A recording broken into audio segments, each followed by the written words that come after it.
this one. Here they come. Yep. Yep. Am I about to jump into oh my god, that saved me from dying.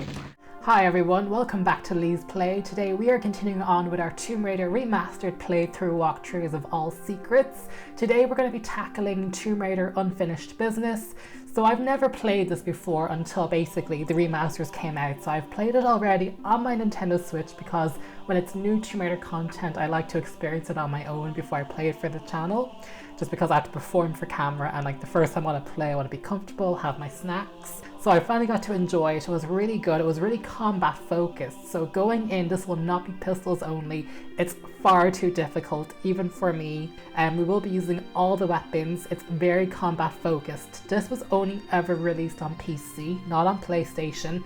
And because of that, it doesn't have any limitations on the scope of the level. So there are a lot more enemies. The levels are a lot bigger as well. So this might be a long playthrough, even though it's just an expansion pack. I know when someone says it's only 4 levels, it might seem like a small package, but actually it took me nearly as long to finish it the first time as the entire game of Tomb Raider 1. It's basically, for every level in Unfinished Business, it's like the size of like an entire chapter on the main game. They are humongous. So with that, let's jump into Unfinished Business. That was a loading screen they had to make custom for the game, which is super cool too. So we're gonna slide on in. It was actually really hard to play this on Nintendo Switch. And a lot of people complain about the Nintendo Switch controllers, and I never understood that criticism until I actually had to play Tomb Raider on my Nintendo controller. And I was like, oh yeah, I can see the value now in having the Switch Pro controller. And I have small hands. Like, I'm a pretty humble person. I am not tall. I'm not one of those people who pretend to have humongous hands. I'm like, with Tomb Raider, that was like the first game I felt the struggle of that Nintendo Switch controller. Not even with Zelda Breath of the Wild did I have that struggle. It was really, really interesting. I think it was because I wanted to use the D-pad and those buttons are like super tiny. But yeah. So we just found the first secret. There's only 2 in this level, and the secrets in this level are quite easy to get. So if you're playing this blind for the first time, you should have no trouble whatsoever getting them. So what's really cool about the Tomb Raider remasters is that for the first time, you can play this expansion pack in the right order. So as you can see, this is like a direct continuation of Tomb Raider 1. If you'd come from my previous video, she's sliding down that same slope.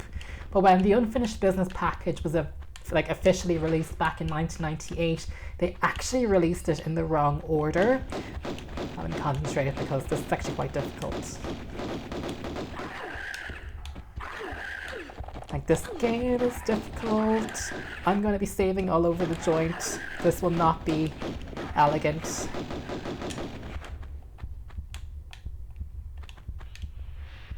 But when the games were officially released over 20 years ago, they actually, you played them in the wrong order. You'd first start off in the Egypt levels instead, but you're supposed to start off in this level.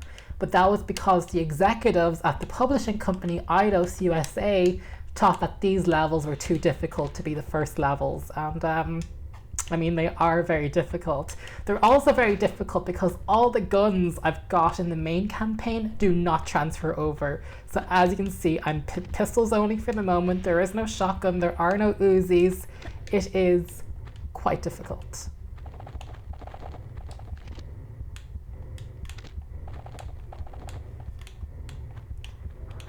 I can hear like a horse, and that's freaking me out.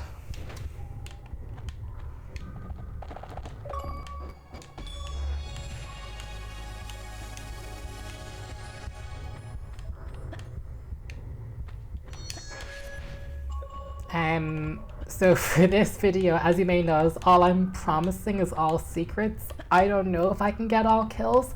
I've noticed that some of the enemies do glitch in this. I had a lot of trouble killing the flying aliens because some of them would just glitch into the ceiling and they'd become out of reach for Lara. I think there's one more enemy. Maybe not.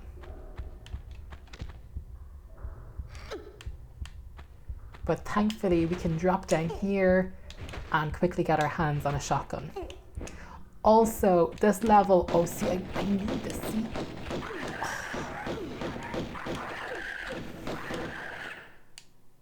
This is actually quite tough, because we only have pistols, and the enemies are glitched. They should be able to get to me where I had more room, but they're waiting all down there for me, so this is quite difficult. Huh? I forgot I didn't save yet. Okay, let's go again. I told you this would not be elegant. What's really interesting is that there's a YouTube channel called Tomb of Ash, which is a Tomb Raider fan channel, and you can actually watch a live stream commentary with the level designer of these expansion packs and the original level designer, well it's still his level, and the original texture designer, which this is the original textures, Rebecca Shearin and Philip Campbell. And they do an entire commentary talking about designing these levels. They were like a really small team, 2 or 3 employees or something, and they created these expansion pack levels. So they were released like 2 years after the original game came out, when it goes on discount and it becomes a value priced game, and to, you know, convince people to buy it again, they gave expansion pack levels. And it was just really interesting to hear about the limitations of the game engine and their design philosophy. Like, I didn't realize, for example, at the time in the 90s, because 3D games were so new, they hired a lot of architects to work on video games, and he was an architect, because they're like, you knew how to draw like maps and stuff. Like, to me, I think that's just really fascinating. So there's a really good commentary on all 3 expansion packs actually on this YouTube channel called Tomb of Ash. Oh, look at that vista. I'm gonna take a screenshot. Beautiful. But as you can see, this, oh my god, there it is. It's coming up for me. Ooh. Ooh.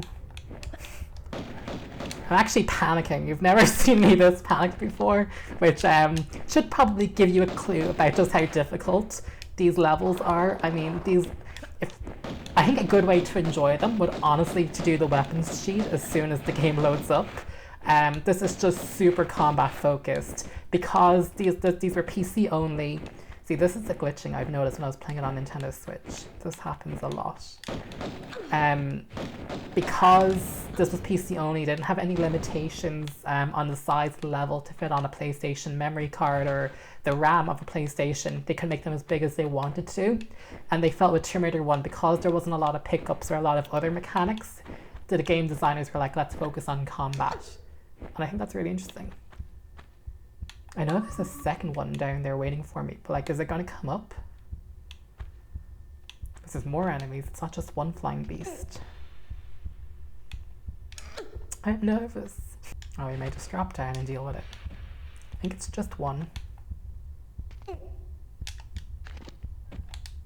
Well, if I can grab that shotgun now, as soon as possible. Oh, I probably should not use, like, we're going to really need this shotgun.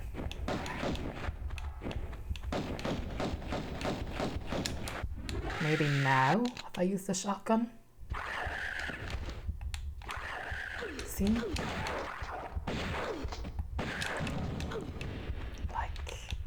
Like, I'm losing a lot of health too, but we're not doing too bad so far.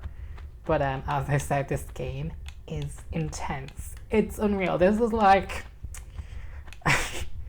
trust me, if you're new to Tomb Raider, play the main campaign first before loading up unfinished business, because this is not for the faint of heart. And I was playing them at night time before I was going to bed, because they're on my Nintendo Switch, so like I could bring the Nintendo Switch to the bedroom. And like, it doesn't help put you asleep. You're going to bed all anxious and full of adrenaline, which I think was really funny. See, these look a lot more flammable in HD than they do back in the day. They look more dangerous now. I'm just gonna save because, yeah. Oh wow, so it counts the saves from the main campaign. So, oh, that's really interesting.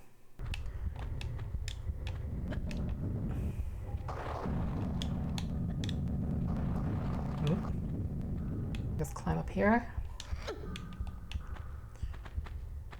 It is easier though than my Nintendo Switch. I was having a really tough time on Nintendo Switch.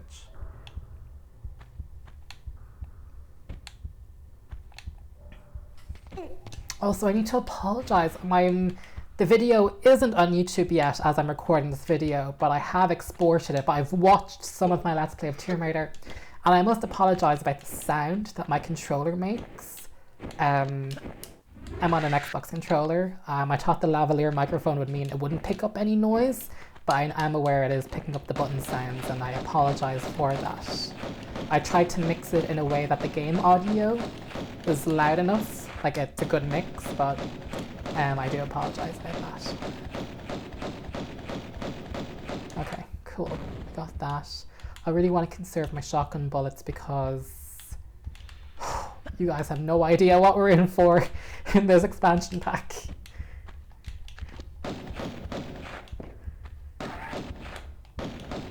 Like, I was exhausted after doing one level.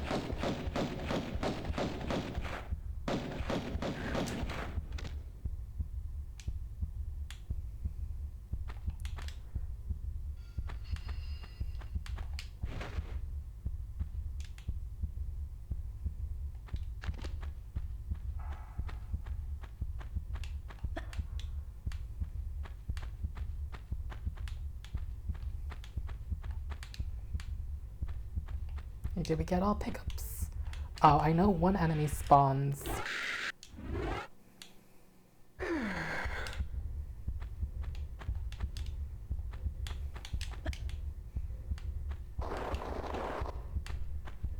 When I do that. I think an enemy spawns if I do that. There it is though. That's the wrong door.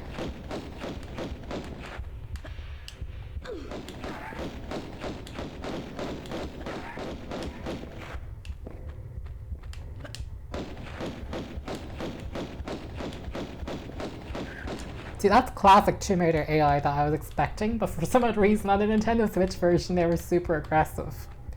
Now, another thing I want to say is that if you're trying to do a no Medipack run, I don't know if it's even possible with unfinished business, because the level designer, Philip Campbell, he even admitted he wasn't really thinking about it that way when he was designing the levels. He didn't realize people would play it that way.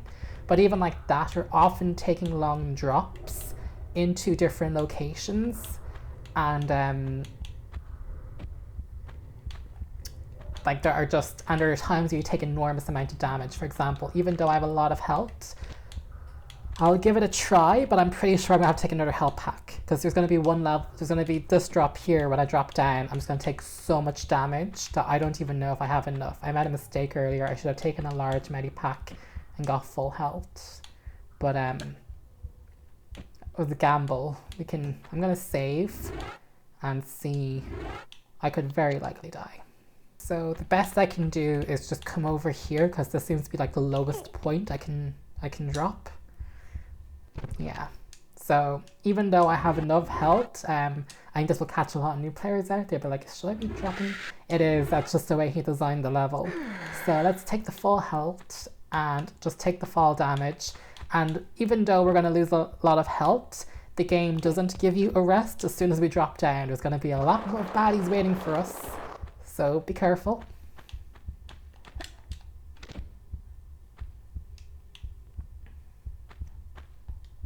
Do you see them? They're all waiting to blast open and kill us.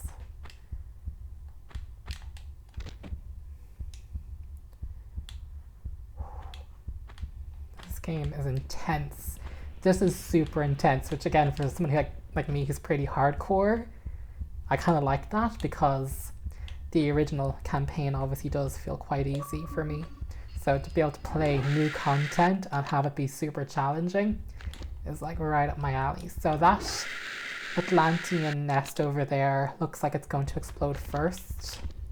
In terms of the story of what Unfinished Business is, basically you saw Lara sliding down that slope. We've just killed Natala, and before, in the end cutscene, the FMV we watched in the last video where she's running out of the tomb and it explodes behind her and she gets onto the boat, this is like what's happened between that point, and she's basically just destroying every last demon that exists, or every last Atlantean alien. So this is called, I believe, Atlantean Stronghold? Or what's this level called? It's called Atlantean Stronghold. So it's kind of, it does what it says on the tin. We're cleaning house.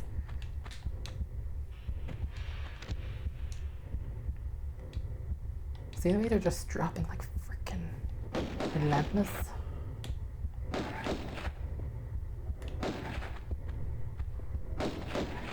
I think this one's bugged. This happened on the Nintendo Switch too. I don't think it can get off the platform. I wonder if in the original coding it was able to jump, but it's not able to jump off that platform, which I think is kind of funny. But you can kind of just see the issues happening.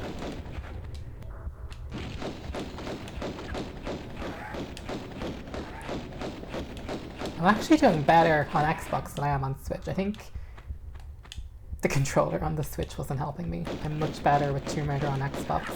I own 2 Xbox controllers and I paired the second one to my PC. So even when I was playing the classic games on the channel a few years ago, I was doing that on Xbox. So I might have just gotten really comfortable with the Xbox controller, and I've obviously mapped it like a PlayStation back in the day. So let's do another save because this is just combat. I don't even think there's an achievement for saving the least amount of times in the PC version, because it was the PC version. I'm not even happy with how much damage I took there. I'm just gonna load in. I believe there are enemies that are gonna stalk us here. Yeah, I see the way they explode. In the commentary stream you can watch on the channel Tim of Ash. I'm gonna have to link it in the description of the video. That's a reminder to myself in editing to do that. But they even talk about that because the designer Phil Campbell liked to do a lot of foreshadowing. So being able to see the enemies that you're eventually going to have to face, he felt was like an anxiety-inducing trademark he wanted to add to the game. Like, it was just really, really interesting to hear from the level designers their philosophy. Yeah, this looks like the way down.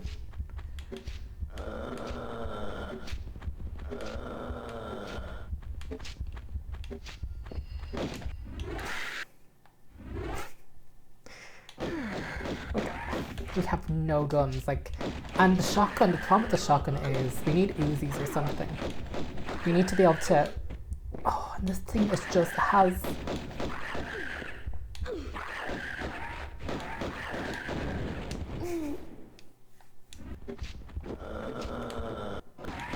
look at it's stalking. Isn't that crazy?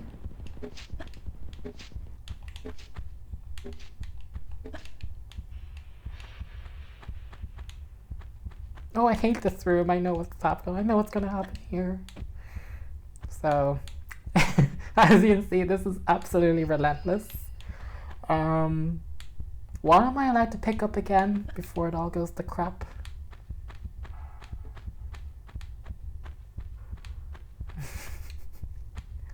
It's so anxiety-inducing. I think it's a genius move in terms of level design. I mean, I've never felt this afraid in a long time.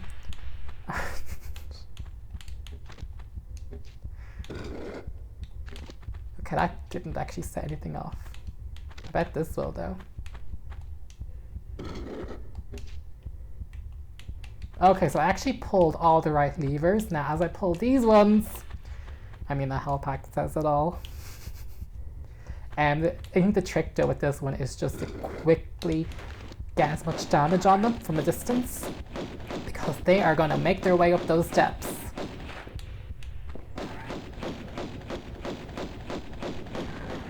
Oh, they were much smarter on the Nintendo Switch version. I think the AI is not as good on this one. Like, they were. Oh wow, that's really interesting. Oh no, it's coming for me, it's coming for me, it's coming! Oh no! Oh, that's pretty interesting. The AI on this is much more forgiving. Like, do not... If you're playing on Nintendo Switch, I had a very different experience just yesterday doing this for the first time.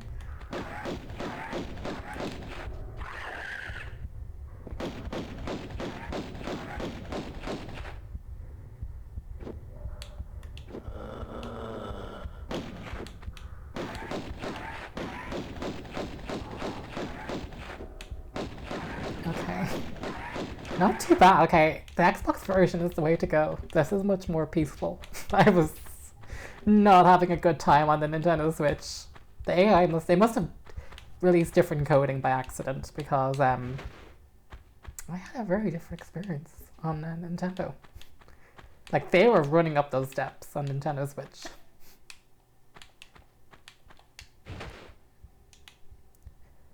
Maybe I'll look a lot more professional and more of an expertise in this playthrough.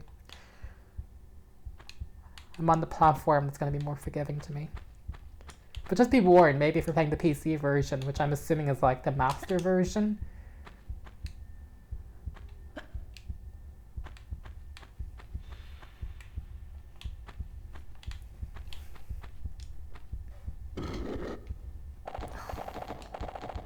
Yeah, that's a thing that can happen. Look at it coming for us.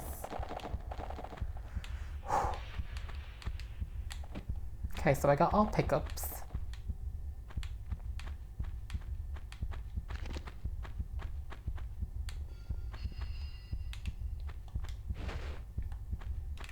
So this door here has just opened. Let's check this out first.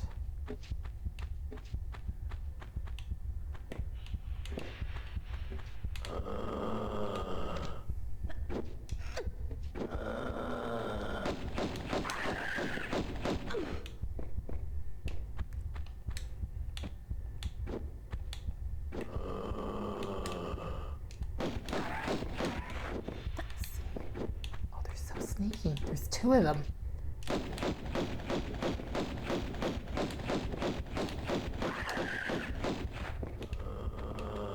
Oh wait, is there another one behind me? Oh no, it's just some... Oh! Shit.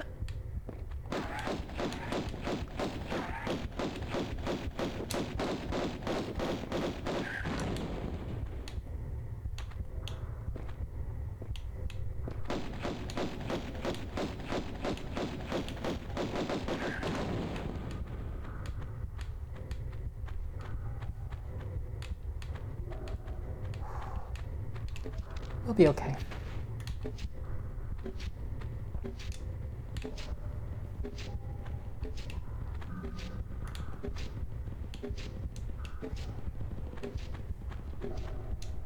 This is what it looked like in the old-fashioned version, which I think is really interesting. The difference the lighting makes is just so incredible. Yeah, I believe we got everything here, so I guess we proceed to the next... Oh no, some pickups here.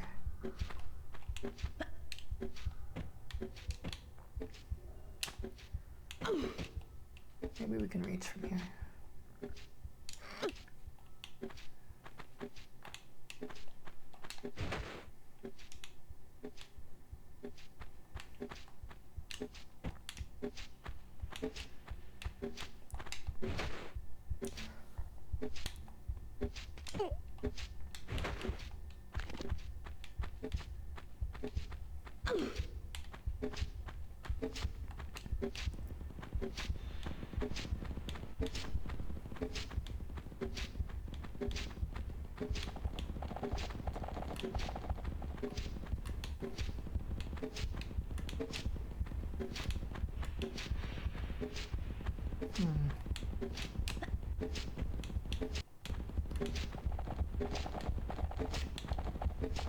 I can hear the horse thing. Oop. He dropped into lava there. I'm probably just take the medipack now. No point putting that off. Then I'm going to end up looking like a damn fool. I can hear it.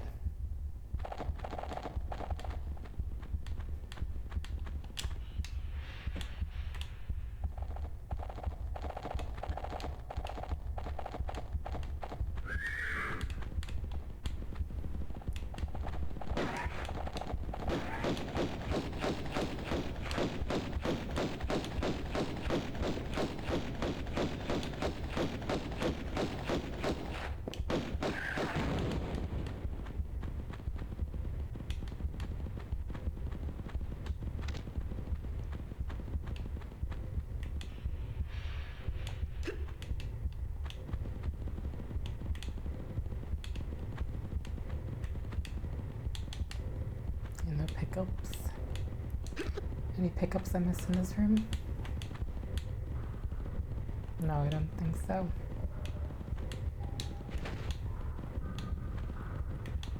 Oh, come on.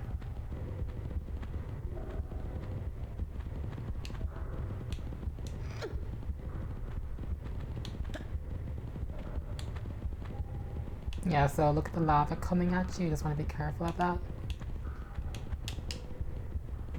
See, I feel like if I stepped on that texture, you'd be afraid you'd die. So it's just because in the original mode, it doesn't look that dangerous, whereas now it does. Does that make sense? Yeah, it's really interesting. There are some textures, there are some areas where Lara will just catch on fire and there's no reason for it. So these levels have different quirks compared to the main campaign. So just keep in mind that a different team built these levels and we're thinking differently about Tomb Raider.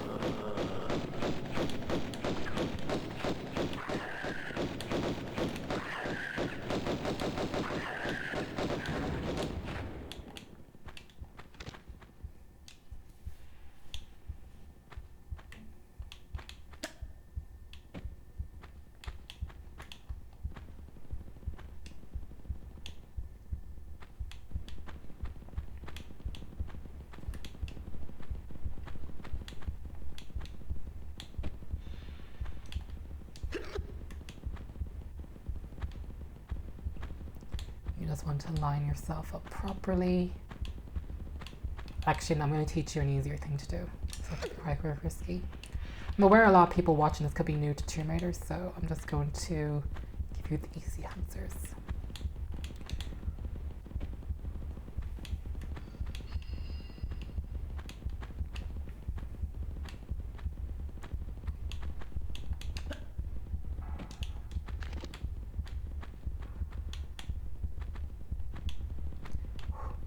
Nervous. Okay. Be ready for anything.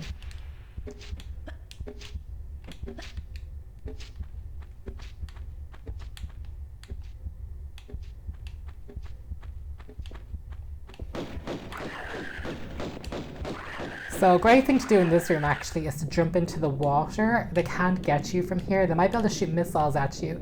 But what you can do is you can just pop out of the water, shoot them. I saw another one come right at me.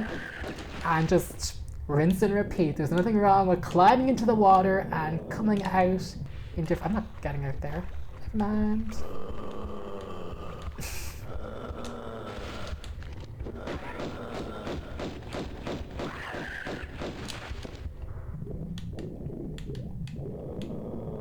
It's like it knows where I'm going to go. Isn't that kind of scary though? Like there is such a horror to this. I think I'm making things harder on myself. I'm jumping into this water way too much. But this has always been something you could do in Tomb Raider. They would never get you in the water.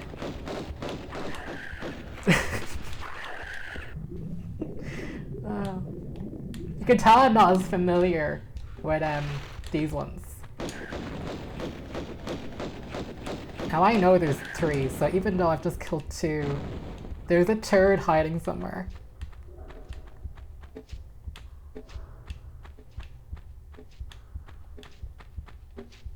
I know there's a third one. We saw the third one.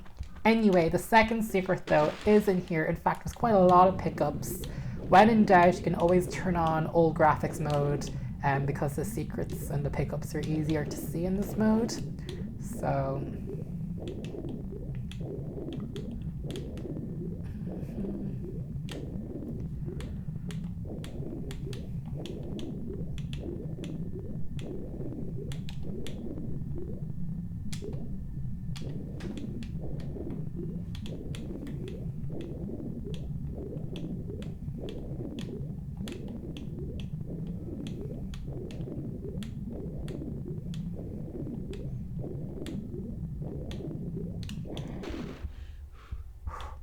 That's right, Lara, you take your breath. So the second secret is down. I really like this. It's like a sunken Atlantean temple, obviously caused by our shenanigans with destroying the Scion and defeating Natla and the monsters.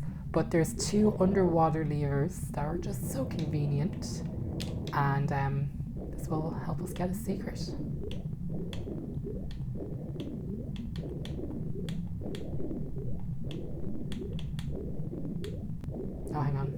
too soon.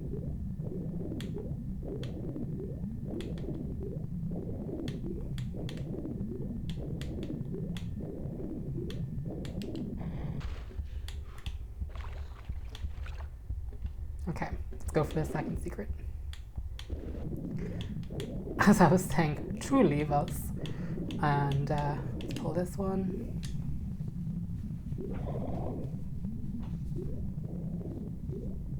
Oh, I mean, I already pulled that one.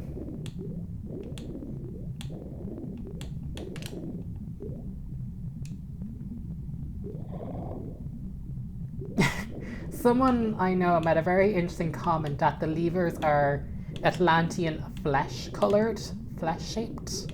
And, you know, because they're levers, they do look like a certain...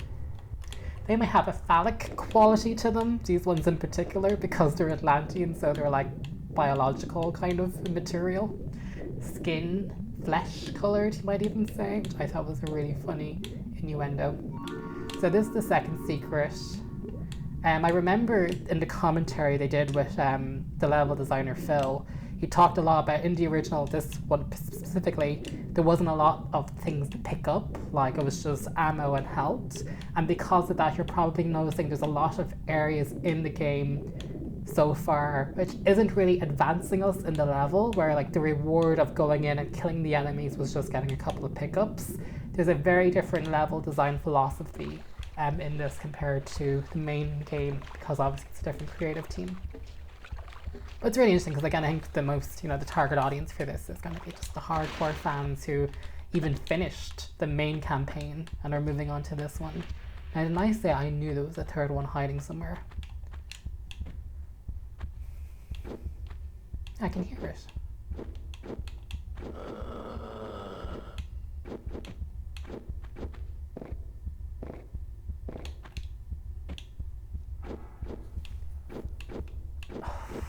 Okay, so I'm gonna save.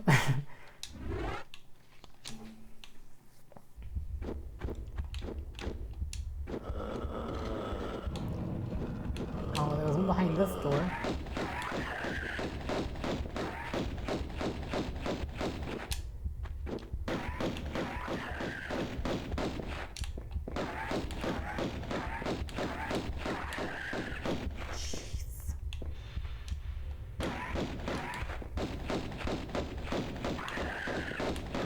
The AI in this is much friendlier. The one on the Nintendo Switch was crazy. Okay. We might have to jump off and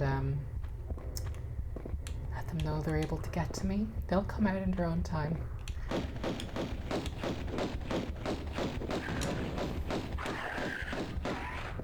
I don't mind fighting one. Cool. So, just to give you a heads up of what's to come, more of them. As I said, this game's really intense. And, isn't there like another one in here? No. So they give you a lot of shotgun ammo, which is great.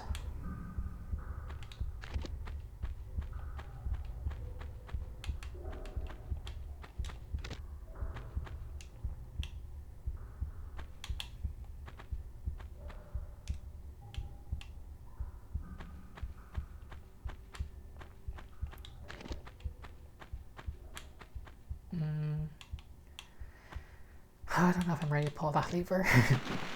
And let's see what's down here. Let's get some of these pickups. I love the idea that this has been flooded.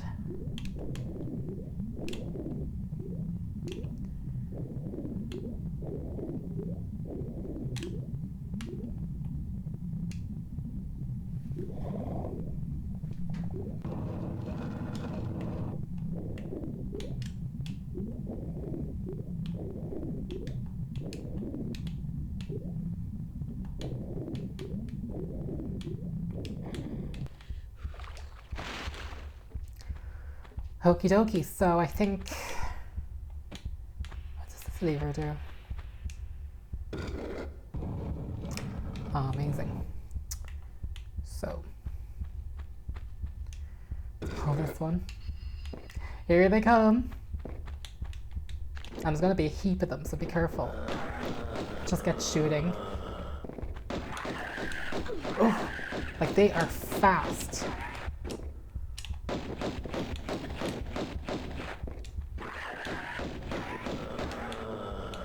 And I tried standing on that platform there that I stood on before, and because there's just so many of them, they knocked me off. There was just no getting around it.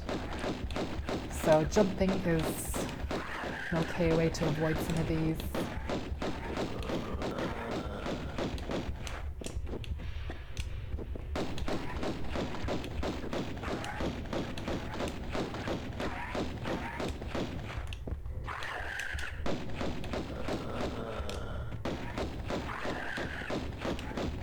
How are they? Like, and they have like a decent grab. Like, their arms are long. As Atlas said, they're survivalists. Cool. 2 down.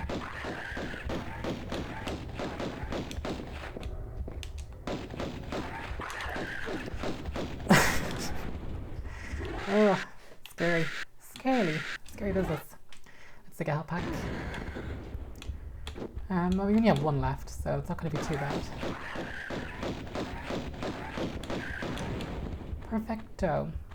So we pulled those 2 levers. Let's pull this and see what's behind here.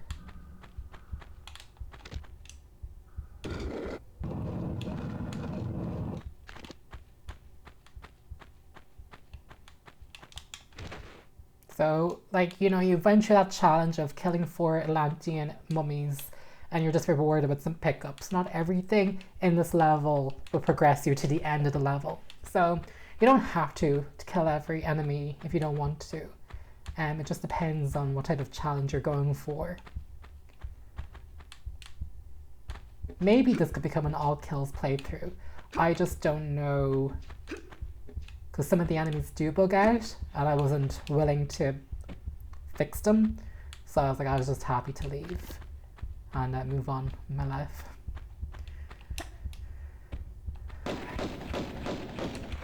Yeah, she did lock on to an enemy, didn't she? Guess not.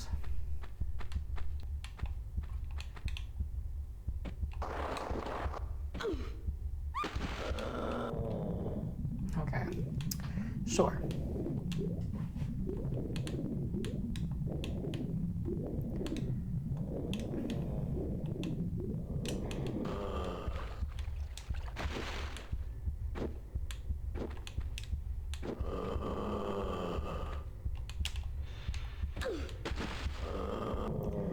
Most confusing thing on earth.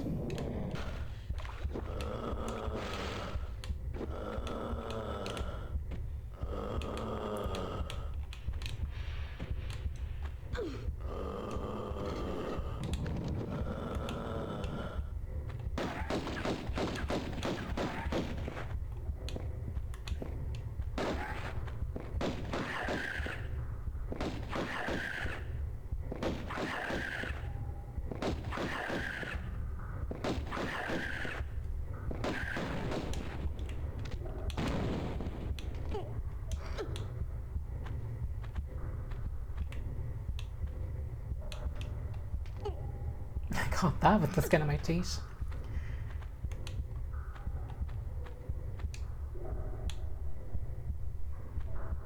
I want that lever. Did I open up a door or? So it's opened up this door, which I believe I don't want to do yet.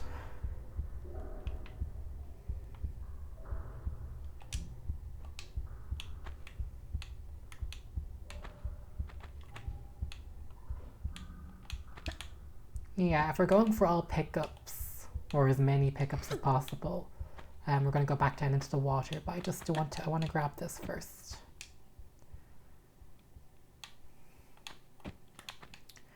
And did I miss anything else in here? Because I have a memory of a fish. No, I'm good.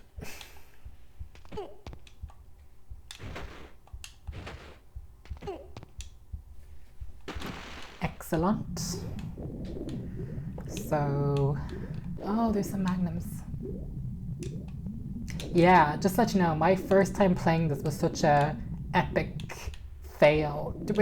When you get to the Egypt levels, you have to look for guns again, and I couldn't even find the magnums. Like, I found the Uzis, which were actually probably harder to find, and all I could find were all I could find was Uzis and no magnums, which I thought was really funny. Okay, let's grab this. Now, actually, what we need to do is hurry, because if we don't get to the other end, we're going to drown. We can come back for these later. What I'm just focused on first is just getting her some air. We can kind of, let's go in now and get the other pickups. So that's the second door. So there's much of a muchness in terms of which way you go. Hang on, where were the... Can I not just spot some... I'm just going to go into low poly mode for a second so everything sticks out more. There they were. And... Cool. So we got everything in the water that we needed. So let's pop up. The visibility is much better on gold. So in my first playthrough, I pulled this lever, and I have to be honest, I don't know what to do with it because you cannot make it back there in time. It opens a door under the water, but it's timed. And I'll pull it just to show you this is where it is. That's what she said. But like, I don't know how to get there. Unless it opens another door, which I wasn't keeping track of. So just in case, folks, if you're doing this as a walkthrough, pull it anyway. But, I mean, seriously, I'm just lost to... Because it's timed, it's gonna close up now in a second, so honestly not a clue. So let's just climb up here. Yeah, because I mean, the way you shimmy gives you the impression that you're gonna slide on there, but you don't, because you'll just impale yourself. And yeah, this room, I think, has some trickery to it. Everything with this looks can be deceiving. Actually, in all the levels, looks are deceiving. So you really need to be thinking out where you're going and not just blindly following, like, oh, there's a shimmy thing I can shimmy, let's do it. You have your work cut out for you in this one, which obviously won't apply because you're watching this walkthrough or playthrough. Or maybe you have no intention of playing it at all and you just want to watch someone else play it. So we're up here now, which is fabulous. And we're just going to jump over.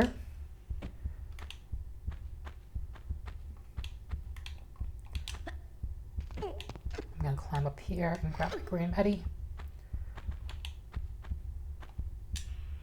So if you weren't going for all pickups, you can just go through that door which we opened. You can climb your way back up and just make your way here. But obviously we were going for all pickups, so we needed to go down there. And let's see. You just have to be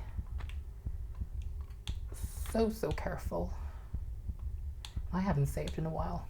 I might even do it now just in case. Look at me taking these death-defying leaps and haven't saving in a good while. Again, because these are PC only, there was never any save crystals, so there's never been really any real...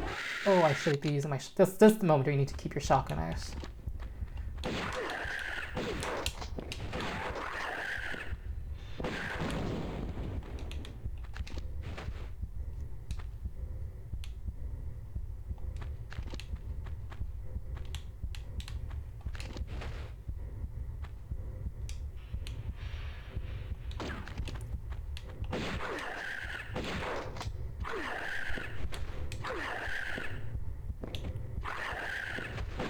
Hello? What was that? I'm just making sure I'm not missing any pickups. That looks good to me. Okay, let's be so careful. And we're gonna basically climb our way up this pyramid. Insane. Ah, that's funny. Sorry, this is just... The level designer, you can tell, had so much fun with this. That was something that really stood out to me. I mean, obviously all the levels of the original main campaign are great, but you can kind of tell Not that they're trolling you, but they're really out to get you in this one. I need to take another health pack.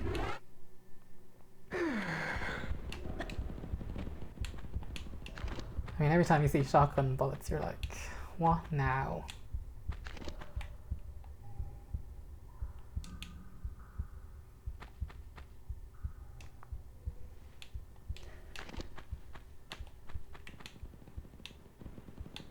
Right, so we did that. Okay. Little cave. And we're going to come out here.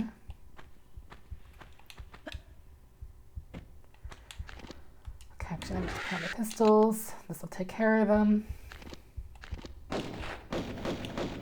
See, her auto aim, I think, is actually better in the original.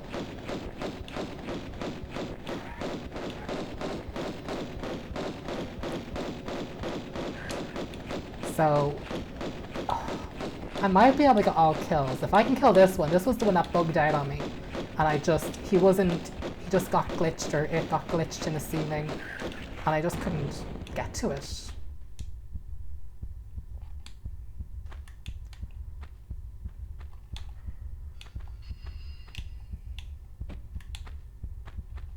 So what I did there was I was afraid she was going to over jump, like she was going to go off the cliff, so I aimed for that slope for her to slide down instead. Sometimes you'll probably see me kind of steer the camera that direction if I get nervous that I overshot. If there's a slope or something nearby that you can safely slope onto, I'll do that.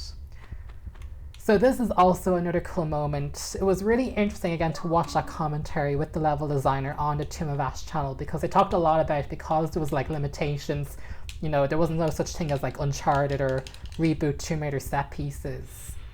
In the 90s, they focused on like giving you scenic views with vistas and all sorts of other things. So in here is that stupid thing, the horse thing, the Atlantean horse, half man thing, or half Atlantean, half horse. You can hear it trolloping around, and this thing eats. You want to be strafing to dodge these missiles and cannons. I'm actually doing pretty good on ammo. I was using all of the swan dive to the hole. Oh, amazing! I was using all of the bullets on the Nintendo Switch when I did my first playthrough. So don't feel bad if you're going through a heap of ammo and you're like, why is he only... I think I might have just gotten lucky that the AI kind of glitched out on me in this one. But yeah, even though we pulled this lever a long time ago, the level designer would love to do a lot of foreshadowing, which is really evident. And you'll see it again in the next levels. Okay, we've got everything. 2 secrets. Let's just check the compass. 2 out of 2. I missed 3 pickups even still. There's, you know, it is what it is. So there we go. That was the Atlantean Stronghold. It took me 44 minutes. It took me longer. I've died a few times. And we got all secrets and I believe all kills. So let's move on to the next one. So we are now in the Hive. This is the 2nd level. While we're doing an all secrets run, so it is kind of a walkthrough, it's definitely not all pickups.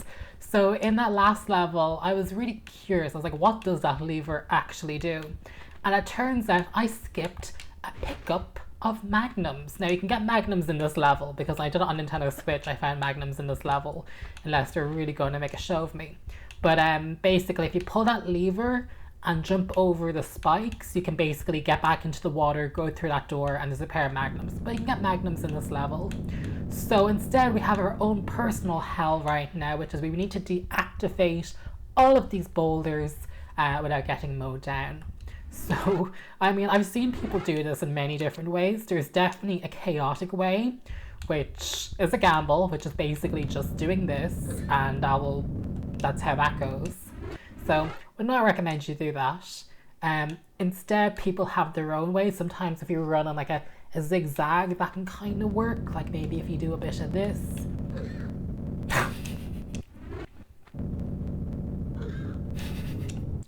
Okay, let's take it seriously. I was just trying to diffuse it, and it still got me. Okay.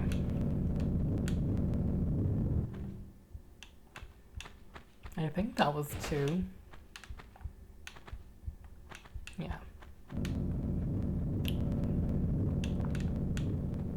We're fine, we're doing A-okay. See? Ooh. Okay.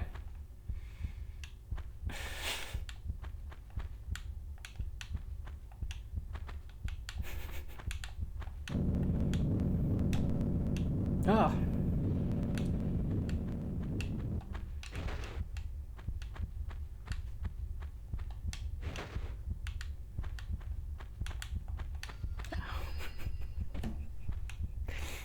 It is kind of a bit of a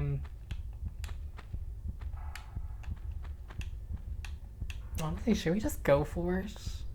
I know we'll do a save. I'm kind of, there's a part of me that's like I kind of just want to gamble and go for it. Which is why I'm not a gambler. Okay, we're gonna do it properly. We'll do it properly.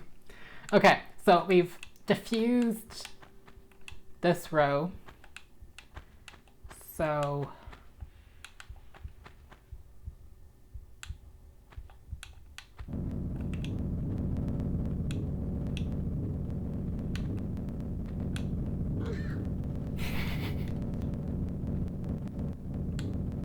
honestly, we got a good few off.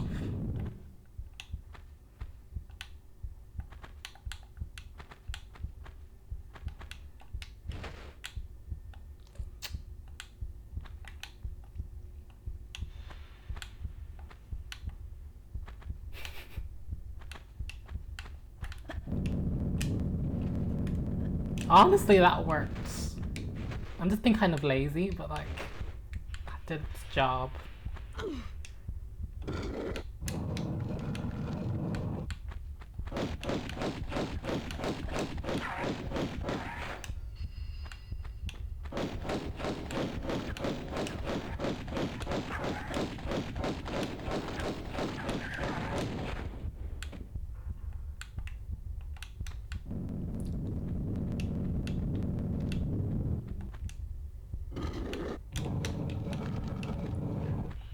This one goes too.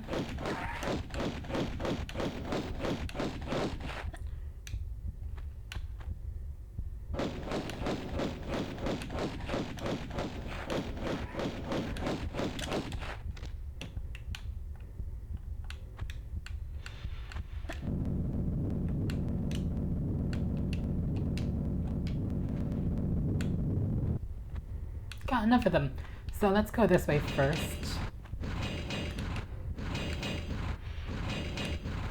And in here, folks, you can get magnums. So this is where I thought you would find the magnums normally. You can get magnums though in the first level by pulling that lever I showed you where I was like, where does that go? But I mean, if you find it too hard to platform, I didn't even bother. You get them right now. In fact, we probably have a fair amount of ammo on them, 650, so we can have a play with these. We didn't use them in the main campaign, so we can finally play with them now.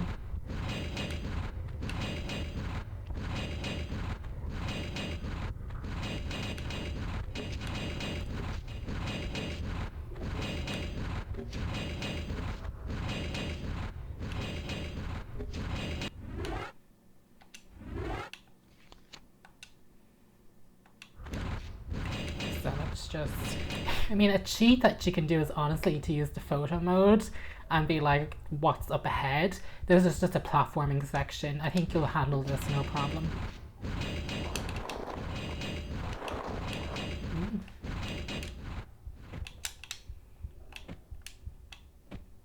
That 180 flip really can help you out there.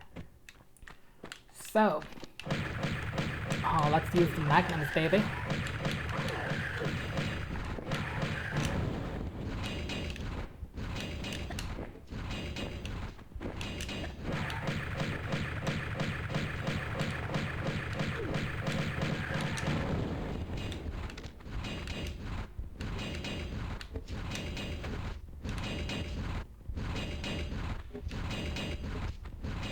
This level has one secret, and it's quite an easy one. By now, you're probably used to searching around for things, and it's down here. So all we have to do is make our way down. I think to the untrained eye, it does quite look a lot like none of this is walkable. Does that have wings or not? I can hear something flying.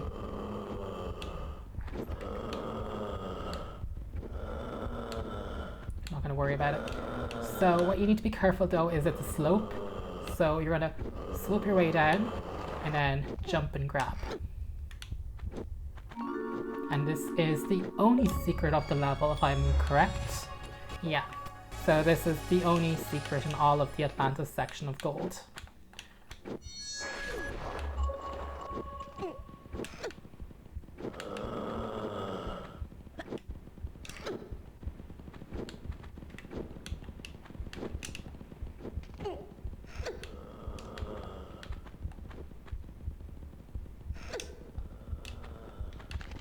It's really interesting to consider what they consider a secret, I suppose in the context of everything else the level has to offer.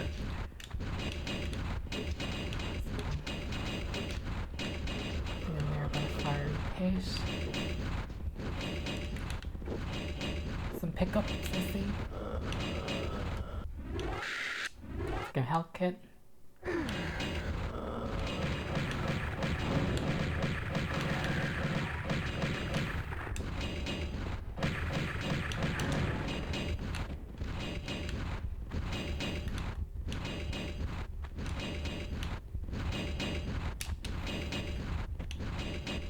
Look at this, what this used to look like.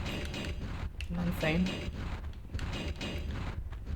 So our own personal brand of hell is that we have to activate these pressure pads. Now, I'm going to go for one of them. Let's see. So, I kind of want that pickup though. Let's get the pickups first. These doors are timed because of course they are. So we'll just focus on getting the pickups first. And then we'll come back to it.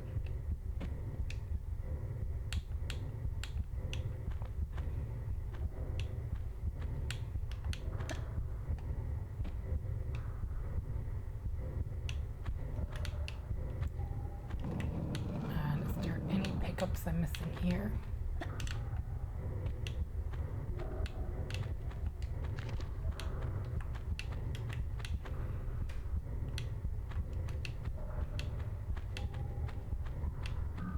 Make sure I'm not leaving any stone unturned.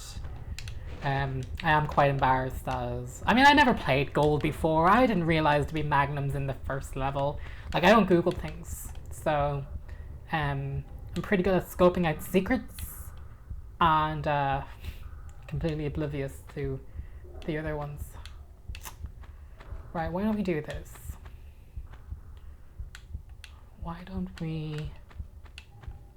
be safe than sorry, and just make our way here. And then what we can do is come here,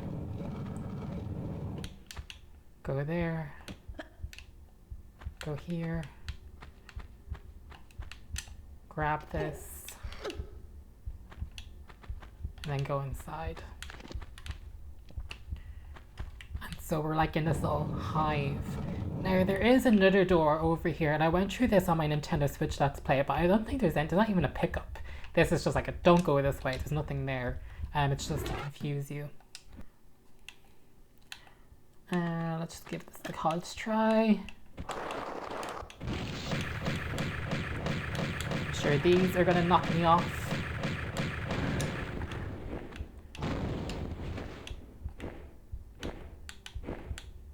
Hello. These ones are quite buggy. They were more aggressive to me on Nintendo Switch. The one where the casual fan is most likely to buy the game for their personal Nintendo Switch. And they're like, let's really make the game difficult on that version. So this is just some platforming.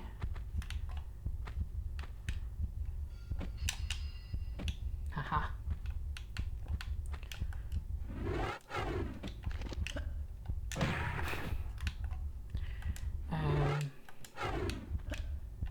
Hello.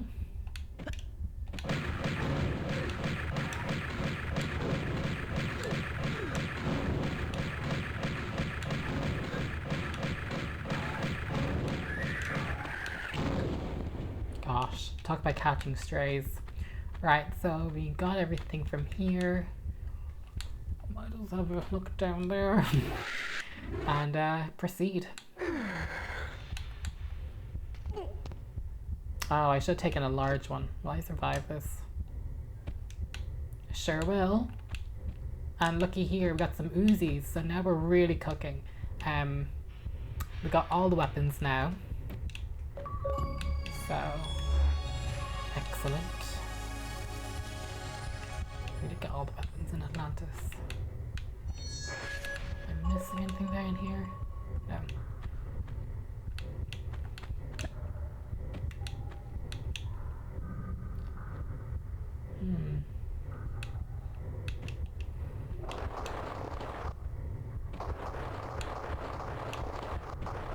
I was like, where are we going? I might take a screenshot here. This could be beautiful. I tried to do this. That looks weird. Never mind. Not everything can work out.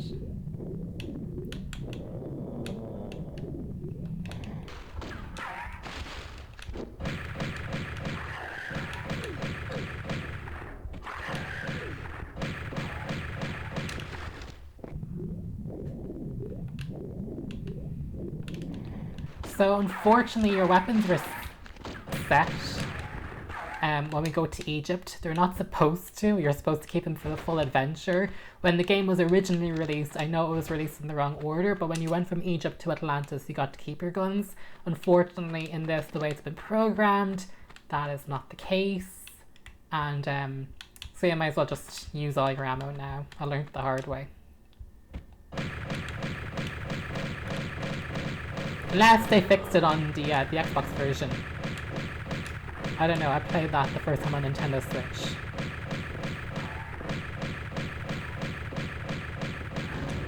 Okay.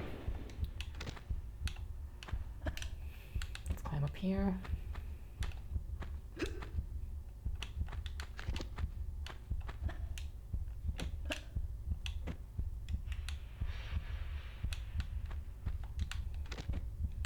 Oh right, I'll give the Uzis a go. These are actually my favourite weapon in the entire Tomb Raider game. I love the Uzis. There's just so much firepower in them. Fun fact, Lara was originally supposed to use Uzis. In the earliest concept designs we've ever seen of her in some beta FMVs, she's always rocking an Uzi. I wonder why they changed it from a machine gun to a pistol. Or maybe they were competing, maybe they were doing both at the same time and the pistols won out. But I always thought it was interesting that in the earliest renders of Tomb Raider, although by the time they got to gameplay testing, she was using pistols, so I don't know. But I mean, in some of the earliest drawings, she was using Uzis. And I think the Uzis are really iconic. I mean, they're even in the cover art for Tomb Raider Remastered. They're just such an iconic weapon. They eat ammo really fast, but I think just the sound effect, the power of them, I think you have a lot of fun playing with Uzis. Which I'm sure is what I say one's about to hit me right now.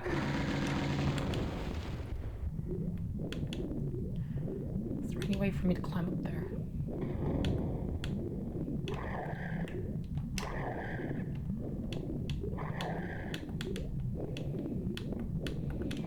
I'm gonna get shot in the back. Of course I am.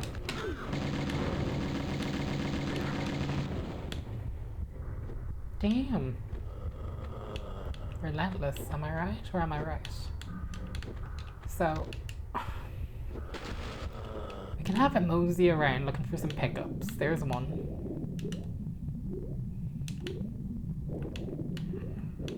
And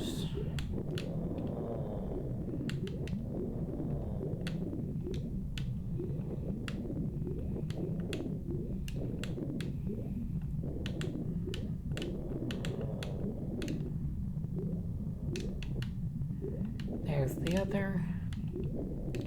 Oh, some more.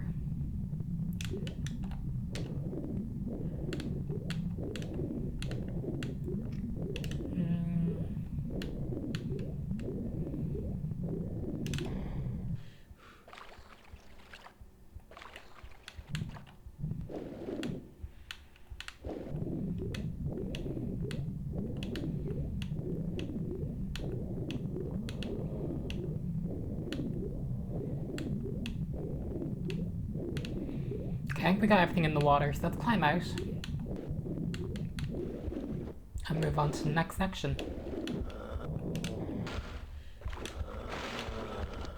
If I were you, I'd definitely take a break after playing each level, because you'd be like, oh, it's only one level, I can do maybe 2 or 3 at a time.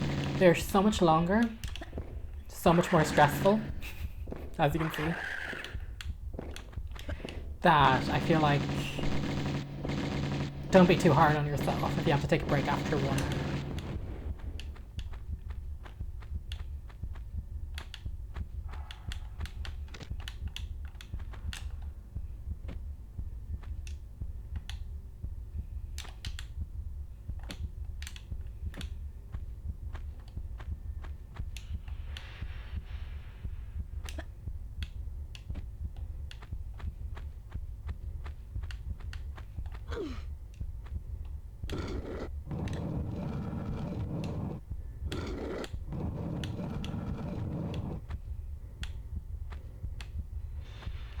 Yeah.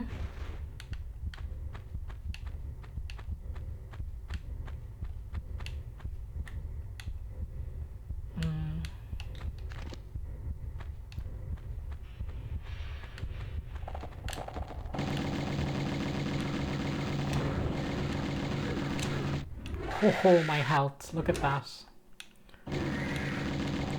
Why is it aiming at the wrong thing? She can't aim at different things in this game. It's really annoying. And they must have changed the source coding, because when you used to press the look button, she would change what she's aiming at. And not anymore.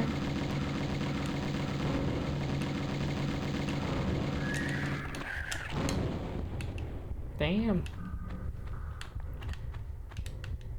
That is some serious firepower. But the game is much more fun when you can play with all the weapons. Obviously for the main campaign I was doing pistols only, because on my channel I think I already did another one where I was using all the toys, all the weapons. But I'm kind of more wanting to have fun now, so I'm going to use all the guns. Oh, in Tomb Raider 2, you know I'm using all the guns.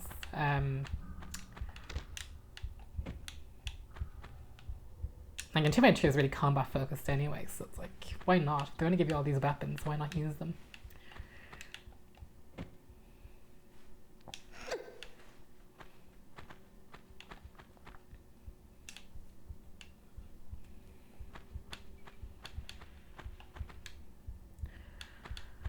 Right.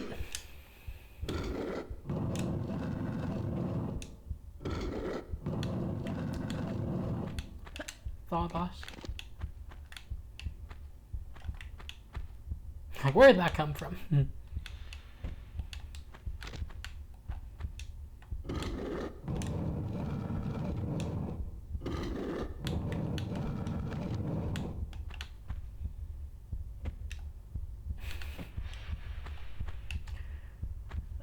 Not trying to freak out or die.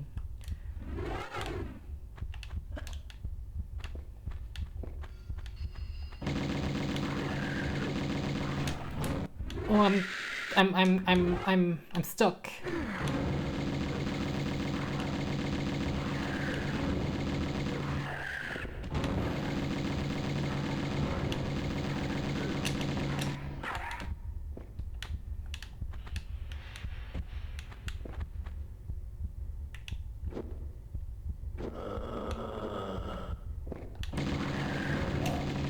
Scary. Like, it's intense.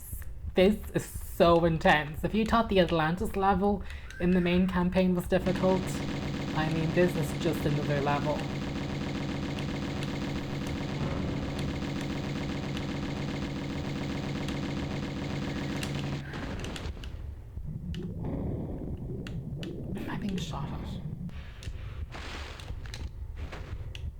Okay, because this alien's about to unleash himself onto the earth.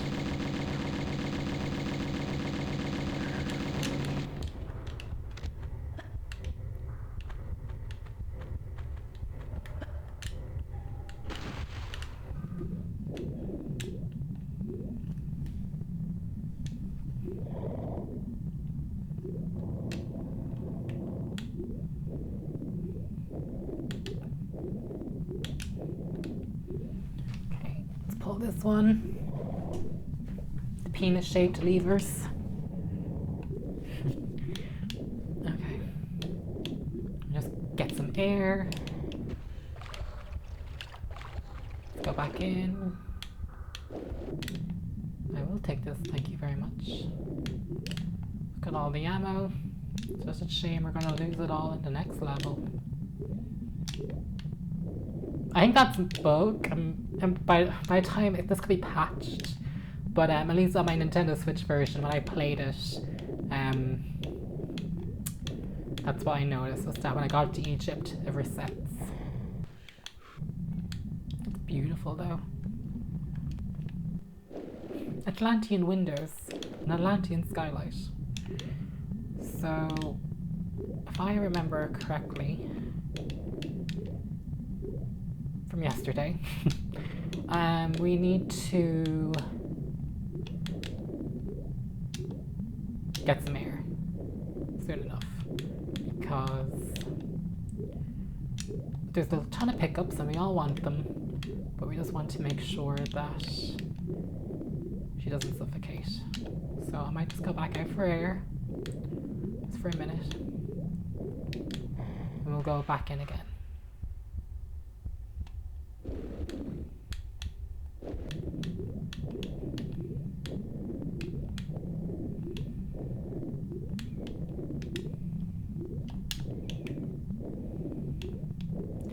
So there is a nice little lever there. Just making sure not. Oh, there's another pickup.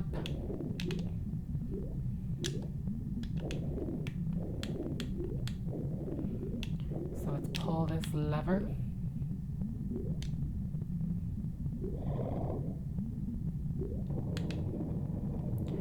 And go on through.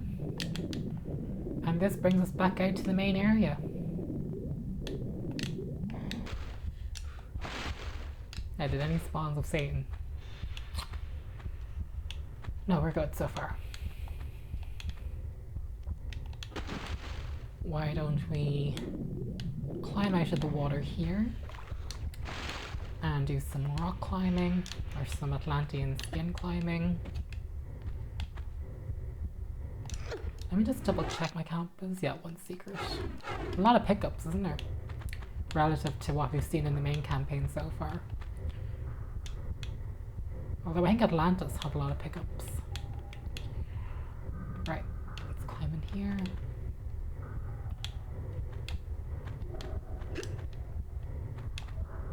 These are a really fun set of levels. I think when people think of DLC levels, in terms of quality, they might think, you know, subpar. These ones are really very good. And particularly if you're a hardcore fan like myself, because they're just a lot more challenging. Like, I'm getting a workout. My heart's getting a workout.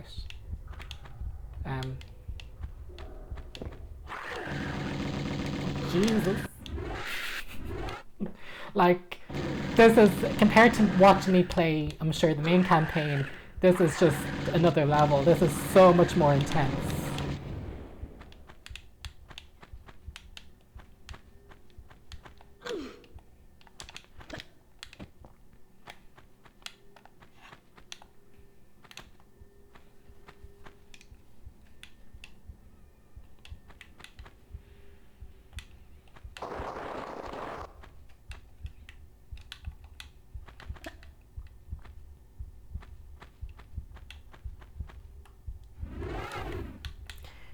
It's a very suspicious looking pickup.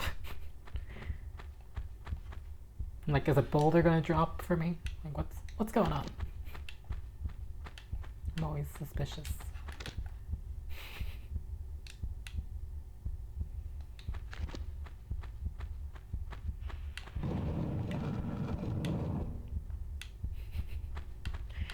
Right, this room is really funny.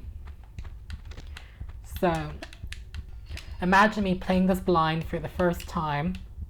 I'm much calmer now, but imagine me walking into this room. Keeping in mind, I was struggling a lot with the controls on Nintendo Switch, and the enemies seemed more aggressive. So imagine my surprise when you have me walk into this room. Look at them. Look at them.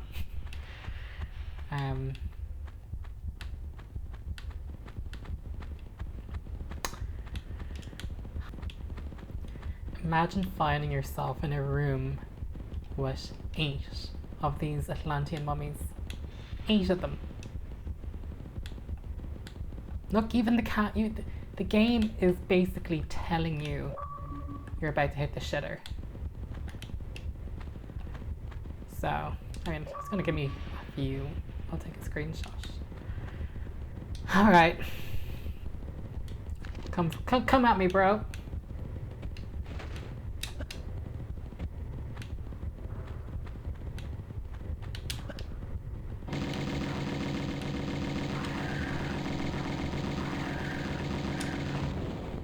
It's like defusing a bomb.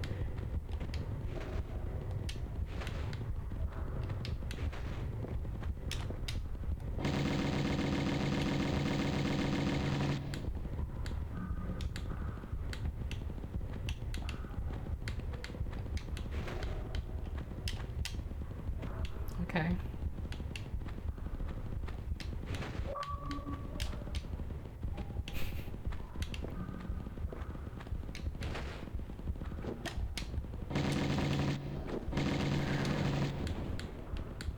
Okay, so I got about 3.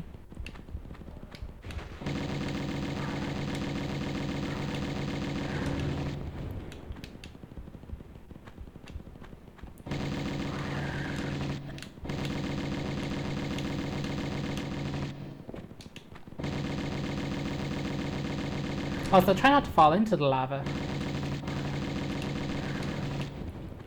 Which I am. Okay, 3 left. Alright.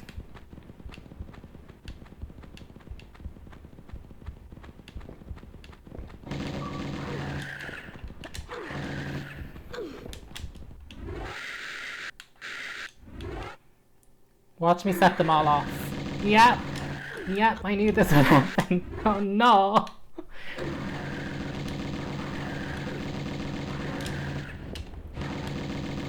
Am I about to jump into lava? Oh my god, that saved me from dying. That broke my jump. If that enemy wasn't there, I literally would have fallen into lava.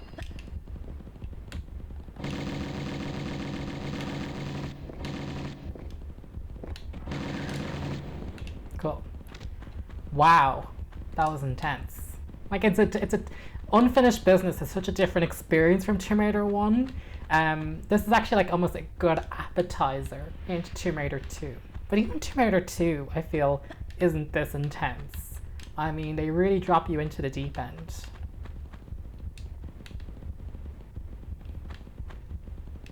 By giving you a heart attack.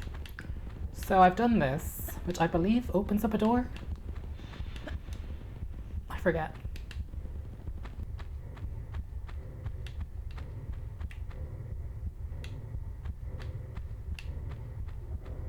Something gonna pop out from there? This looks very auspicious.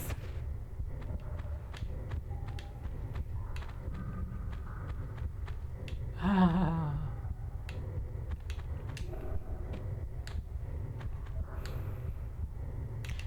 Right, let's diffuse these.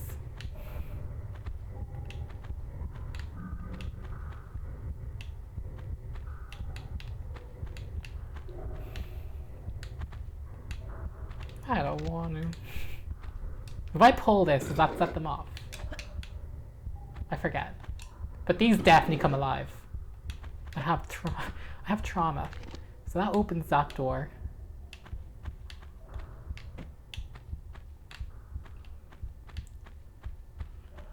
Oh, Jesus Christ.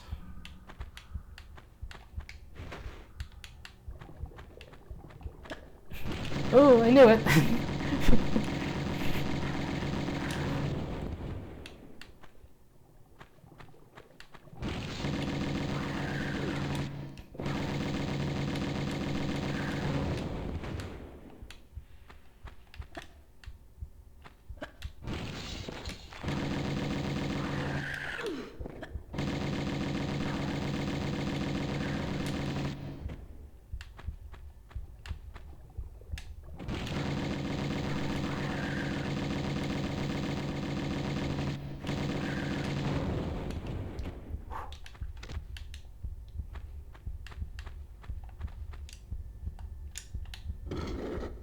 Try that again.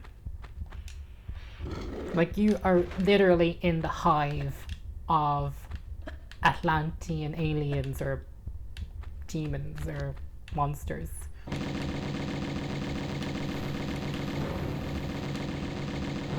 So, this is a joke room. Don't worry, there isn't 8. When I first came in here and I nearly died on my Nintendo Switch. You should have seen my reaction. But you can relax and breathe. So yeah, we're all good in this room. These are like the Atlantean creatures that she didn't give birth to just yet. Which I think is interesting. But of course, if we make our way down here, we have some more. And maybe these ones are more incubated. We've got some lava. Maybe they require some heat. And I'm gonna save.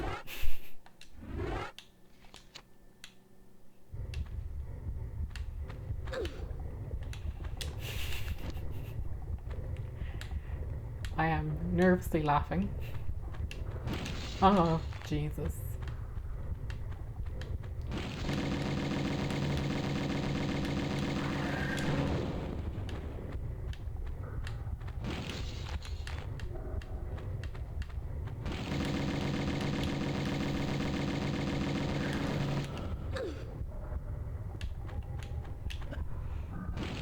Why did I do that?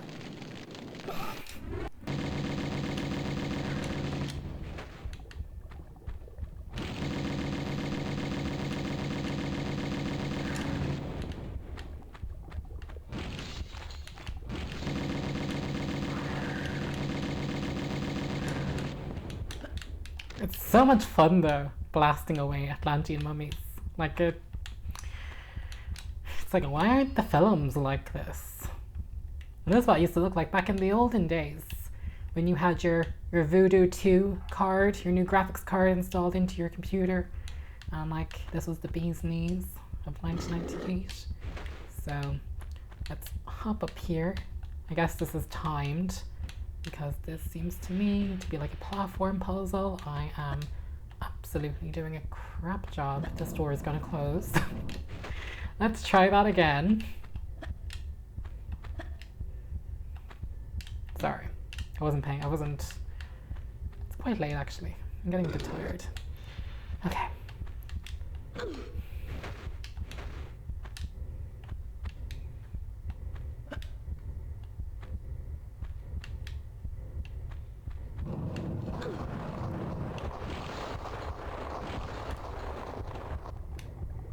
Boom.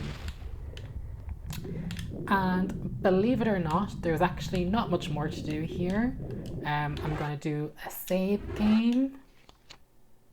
Pretty useless one, if you think about it. And we are going to start swimming.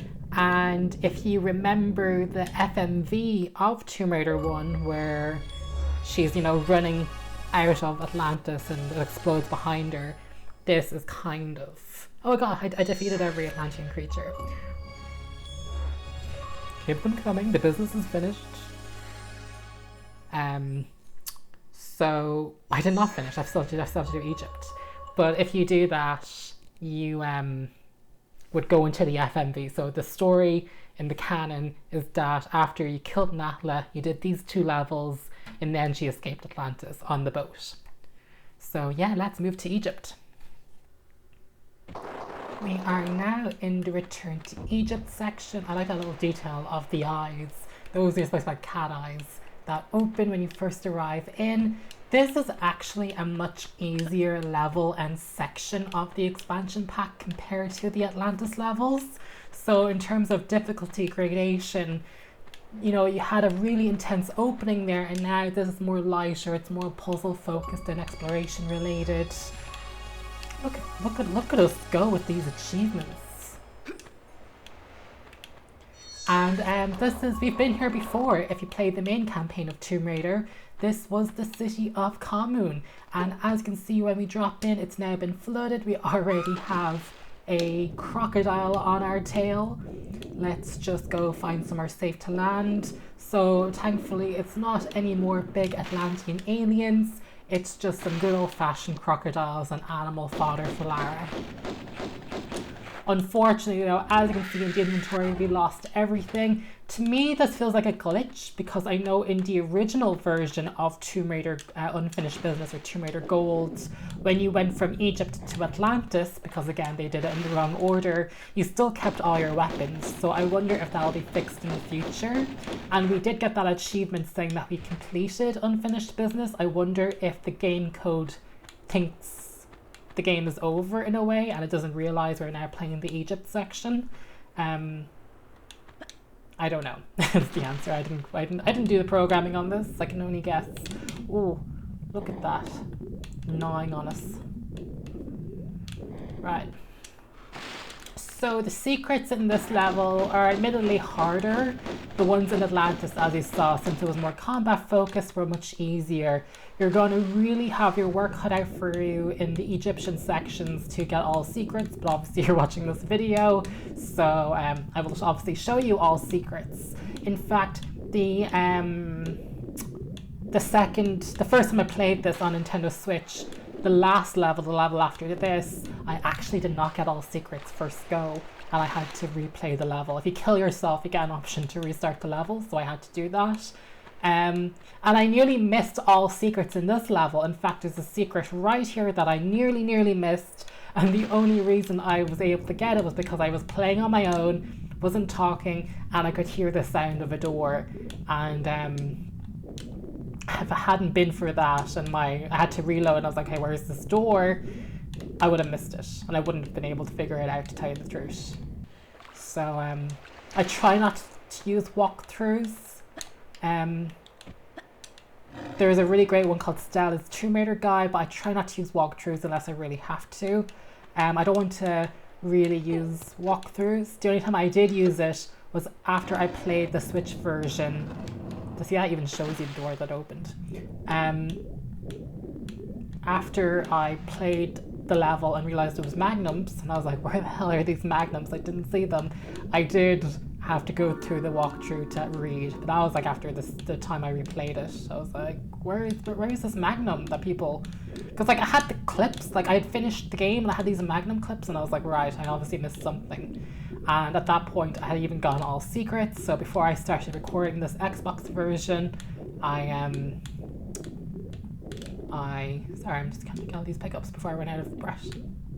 I just had a quick Google on Stella's Guide, and it was really obvious too, because there was I'll explain it to you later, because I had dropped down into a pit that was filled with crocodiles, and I was like, where does that go? And I didn't find the location in my first playthrough, but of course that was where the magnums were. Because I was wondering, I was like, I've never been in that pit, and I had dropped into it a few times. It's like a trap. You drop into an alligator pit, and I was like, I do not know where that belongs to. Okay, we'll kill that all in due time. Let's climb back up here though, and grab these magnum clips. That's just showing us the door that opened.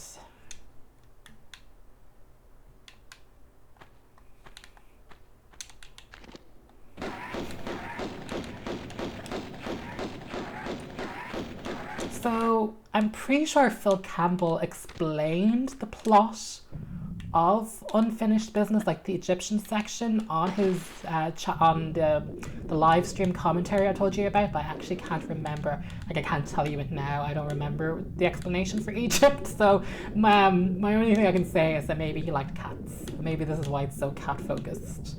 I mean, Egyptians also liked cats, but I don't remember the plot for this. The one for Atlantis is much easier to identify.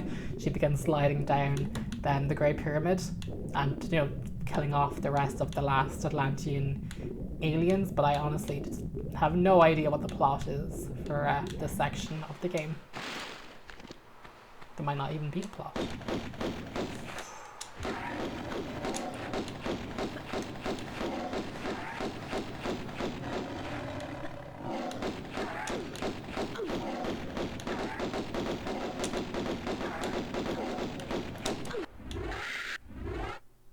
Stupid chair.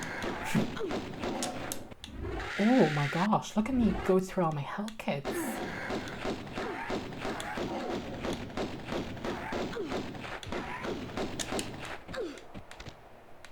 If I had all my weapons from Atlantis, this would have been a piece of cake. But we'll find them all, don't worry. So, do we have any other pickups? I love the texture work. So this is what I used to look like back in the day. Wait, did he drop that panther drop? That's funny.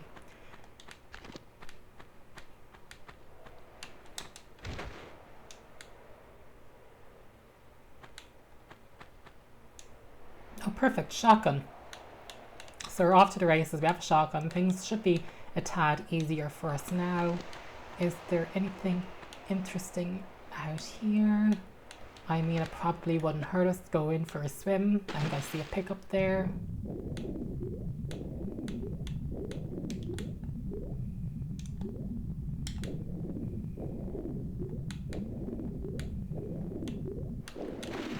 There was a secret in the main campaign hidden here. No, it's nothing here now.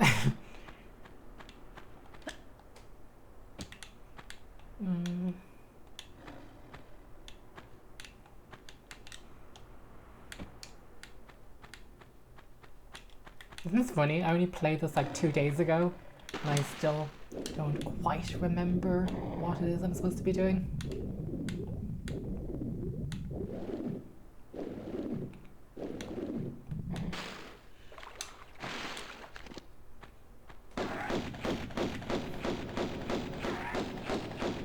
Actually, hang on, I want to check something funny. There are supposedly textures in Egypt. Okay, I won't spoil it, but if I come across it, I will show you.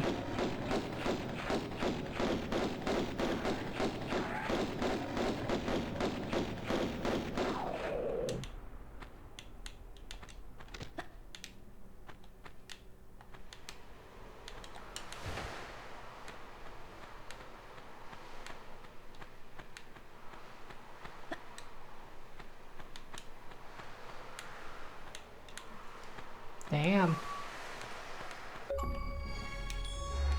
Oh god, achievement.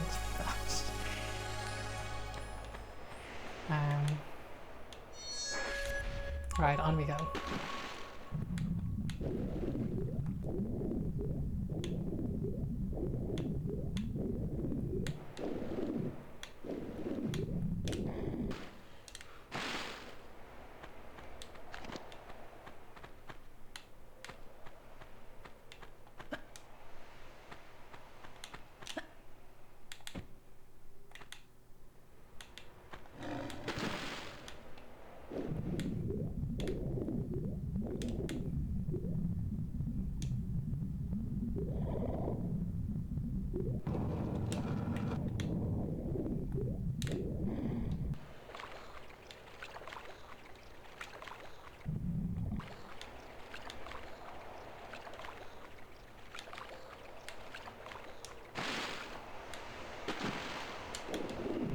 Excuse me.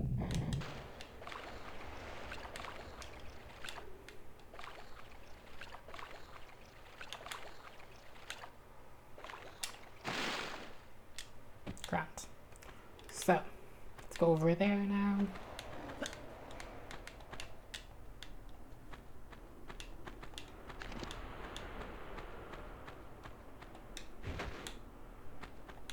Everything's very cat-themed. I love the texture work. It's amazing. So you just have to be a tad careful here. As you can see, there's...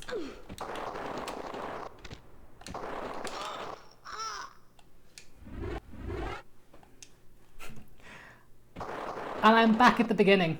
Fabulous.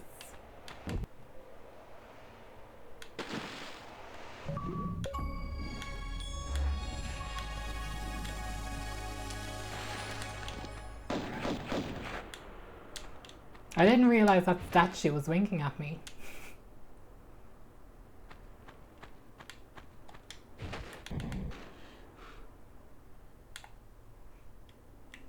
Oh yeah, it is winking.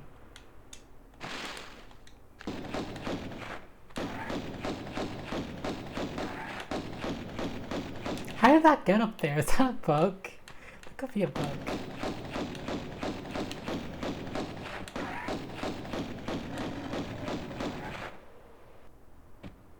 Even if I don't kill him entirely, I just clip him.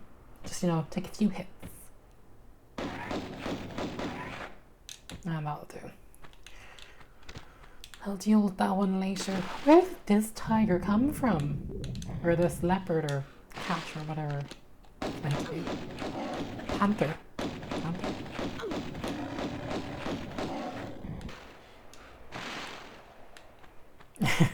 Okay, maybe I should save the game here. Right.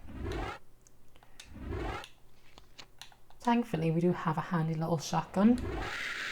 I can blast this panther now that I've had time to think.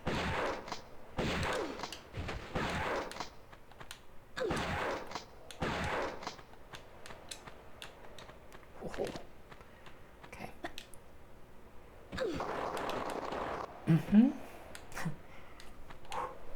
So, once we make our way downtown, we just have to come here, and this will be the second secret in the level. There are 3, so we just have to run this direction.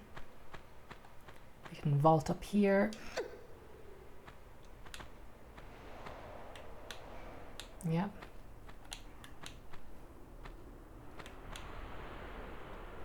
Avoid those.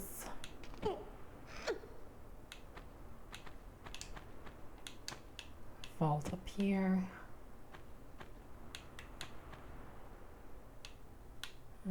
Is this the way? Give it a go.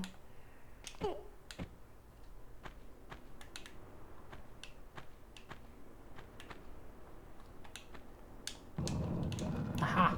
It is the way.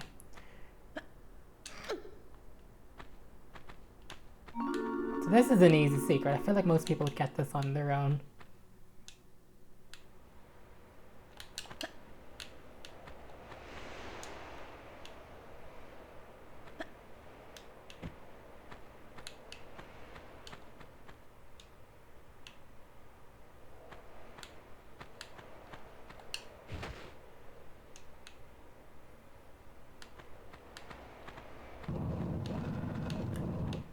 And this can really help you here. Guess it's kind of about where you want to land though. Kind of want to land on this one. Drop down. Do your roll. And here we go. Onwards and upwards.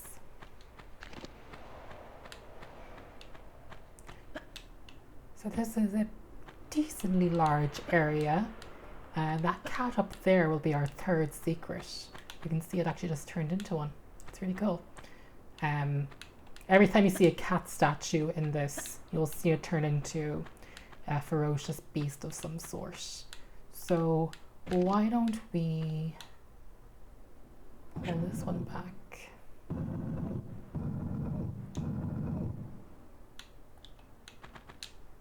Get this out of the way.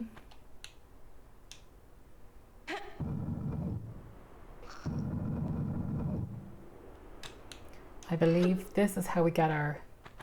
I don't think there's anything to do here besides get a secret, but I will confirm this. So you just want to be careful with where you land, because it is Spike City. That can happen.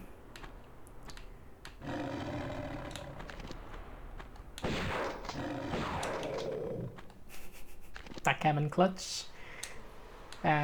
Once you get the shotgun, the Egypt levels will be a piece of cake, and I think they give you enough ammo. I mean, yeah, I think we're fine. There's not too many extreme enemies in the Egyptian section.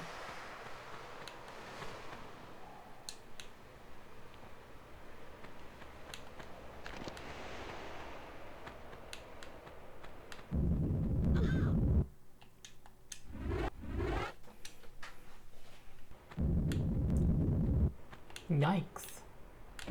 Okay, let's climb up here.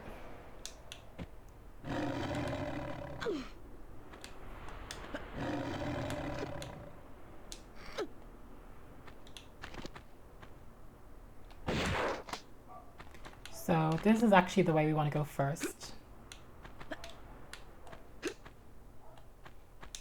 I think there could be a tiger up here, or a panther. Yeah, there is. I'll waste the rest of them with pistols. We have them from a distance.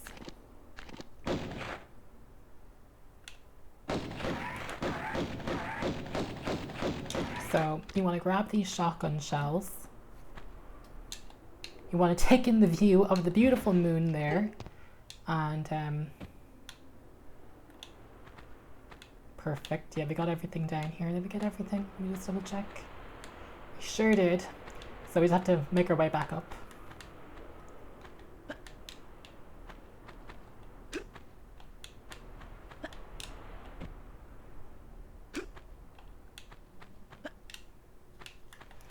And what we need to actually do is climb onto that ledge right there.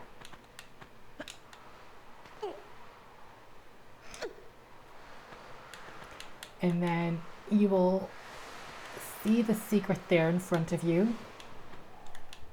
Is this safe to walk on? It is.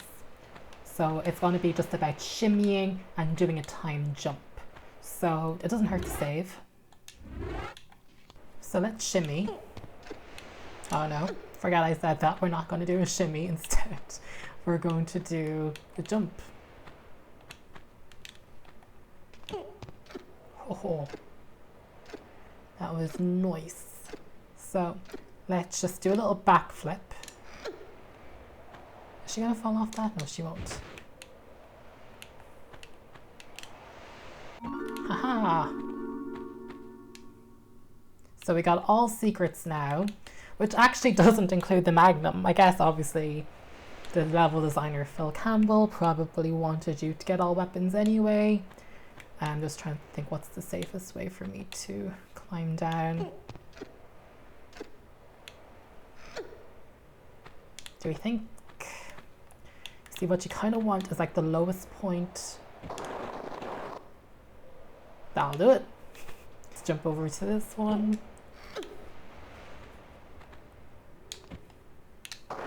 Lovely. Excellent. Oh, what's down here? Oh, that's where I came from. So we got the secret there. We've cleared that area. We'll realize that's done though. So let's push this in and move on to the next area. The first time I played this on Switch, this took me so long. As I said at the beginning of the video, to me, like it nearly ran as long as the main campaign. Obviously it was new content to me, so I wasn't as familiar with the game, but the levels are just so big and so vast. They're quite like Tomb Raider 3 in terms of scale. I mean, they just go on and on and on and on and on. So let's shoot this one. Oh no, we got more pressing issues. Let's deal with the one. Of course Lara would be like, let's shoot that one.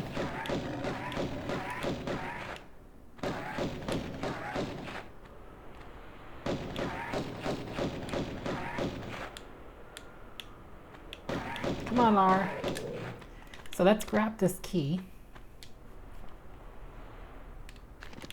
And I love the little, like, well, I pulled my guns out so you didn't see it, but the camera did point up there towards that cat. So in a way, the cat is almost like the checkpoints for this level. It's like, go with the way of the cat. Cool. So let's have a dive about into the water. Now there are a crocodile here, but I mean you can pretty much swim around them. They're not a big deal. We'll, you know, bring it out into the open, then kill it in due time. I'm just going to scan for pickups, and as I had mentioned before, we need to get our hands on some magnums. So I don't see any.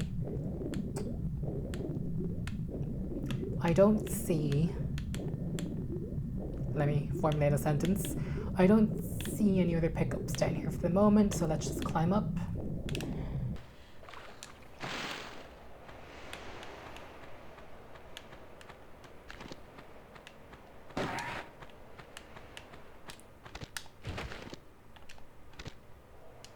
Let's take this health pack.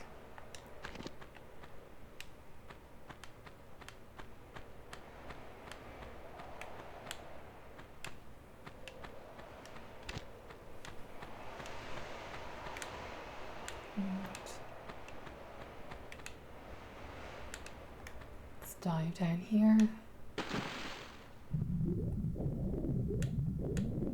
So, believe it or not, I completely missed this area the first time I played the game, and that's why I didn't get myself some magnums, so I need to find this cave and swim into it. But believe it or not, I actually fell quite a few times to my death in the room behind it, because you can fall in there as a trap and 3 crocodiles will come for you. Watch, these crocodiles are coming now.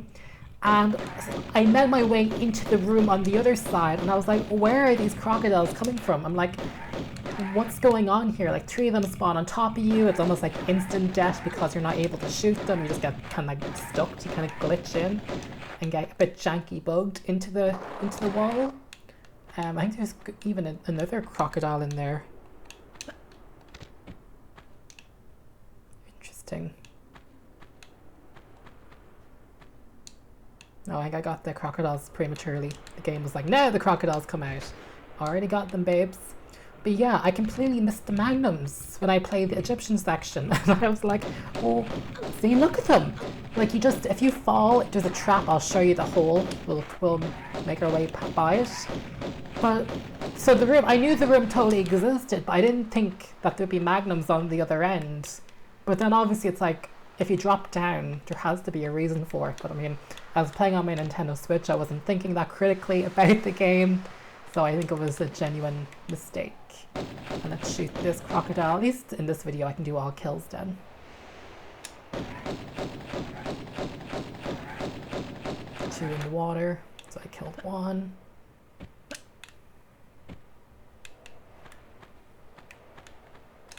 You know, it's probably better just to swim towards it and bring it out into the open. Yeah, you come find me, Crocky.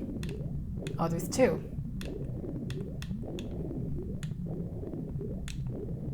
I'll kind of give them a minute to catch up with me. You have to. The 90s AI isn't that smart. You kind of have to let them do a bit of catch up. Oh, let's let them. There we go.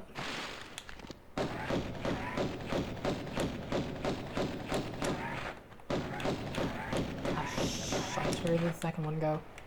See, they kind of run off as soon as... Okay, I think we got all the crocs now. God, Lara. Get them. Cool. So I think we got everything then in this level.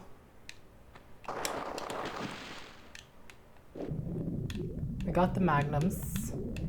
I don't think you've seen me play with magnums. Oh no, you did. You saw me play with them in Egypt. But sure, we'll take them out now anyway. And we can blast some enemies away. So all we need to do now is follow the rope bridge. Look how far we've come, folks.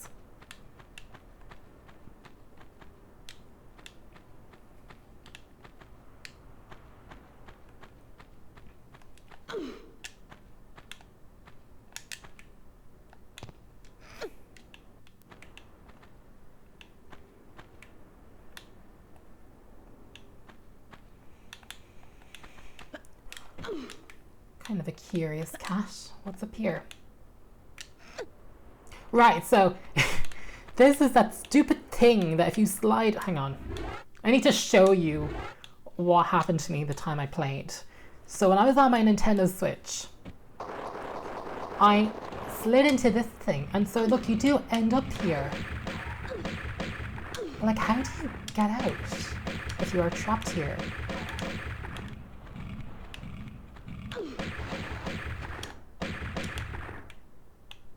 So like I ended up here, and obviously because there was like 10 of them, I died instantly. Like, where do you go from here if you do survive? I have no idea.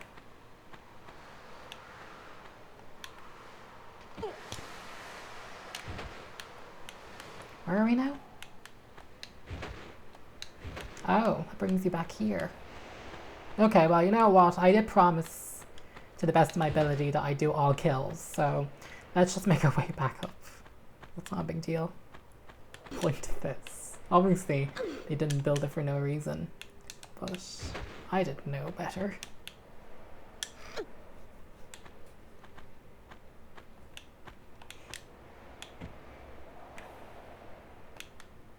Okay, so... And is there anything... else. Okay, that's just a dead end.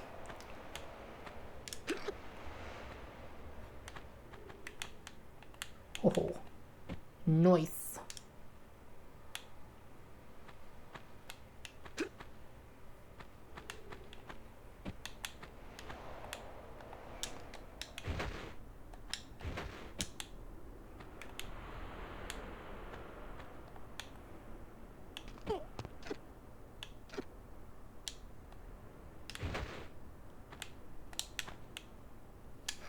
Climb up here. God, the magnums, Natla's guns, her own guns have some juice in them.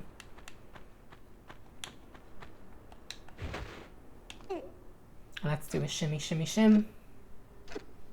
Oh, the first time I played this on Nintendo Switch, I forgot I had a key.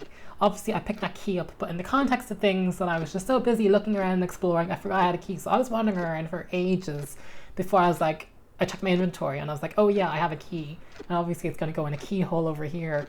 But it is funny, like the silly things you do the first time you play a game and how easy it is to get lost in the world of Tomb Raider. Which is really funny. And I mean, I missed the magnums the first time I played, so. Let's grab this.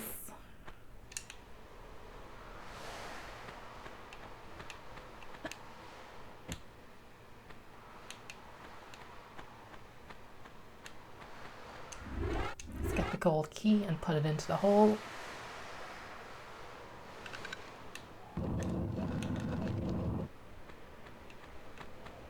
Let's do a save to celebrate.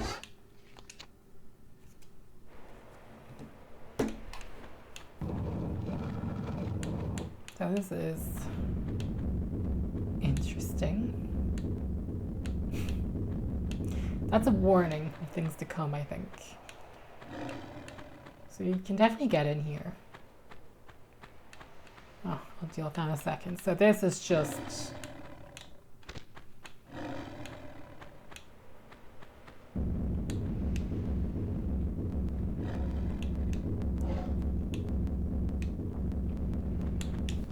It's like, you know, just de-trapping yourself from them.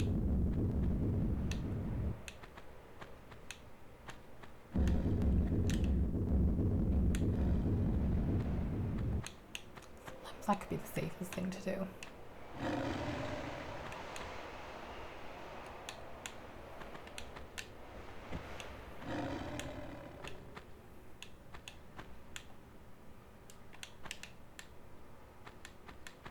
Okay, there's no more boulders on that side.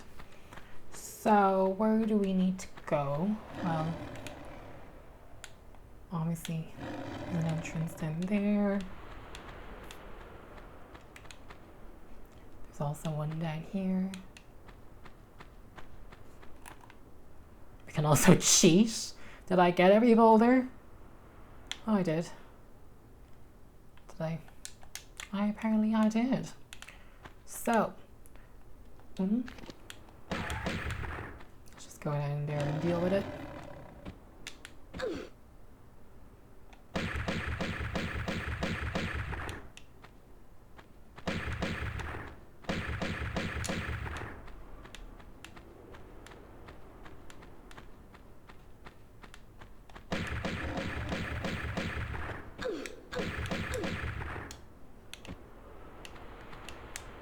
Ah!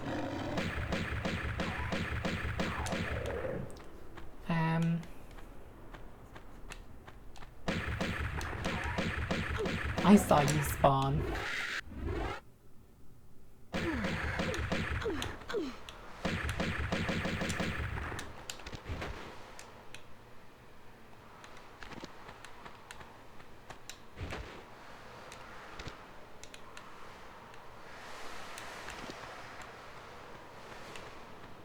These expansion levels are really fun. I think not that I ever doubted the quality of them, but I think when people think of DLCs, they think of them as sometimes being a tad inferior. But like, these are really, really good.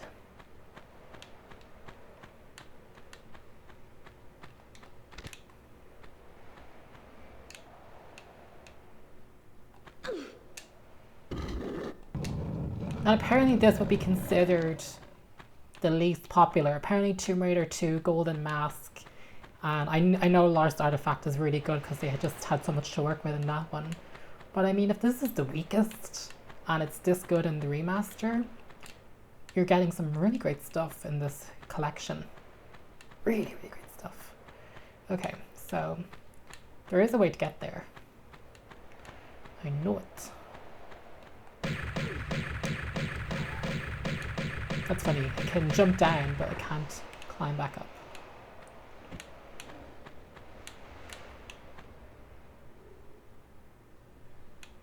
I was like, where did it go?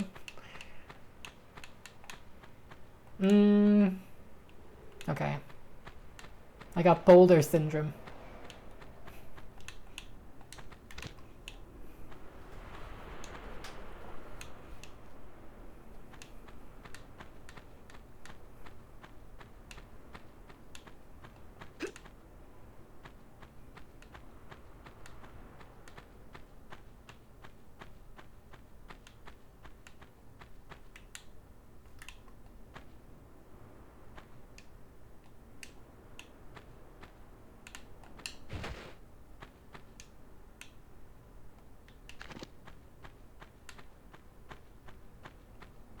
Did we get everything?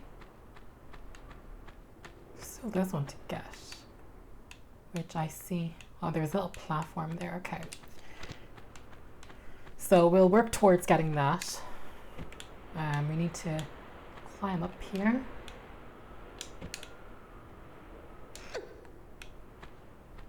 And it looks to me I might be able to get it by simply doing this. Excellent. Fresh.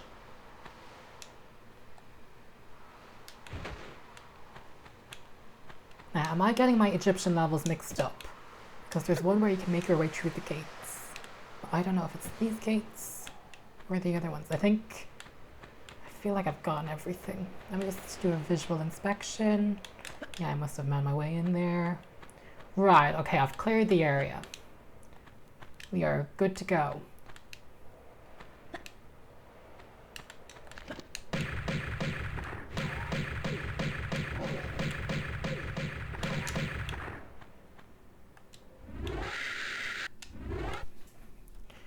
So now what we can do is this section.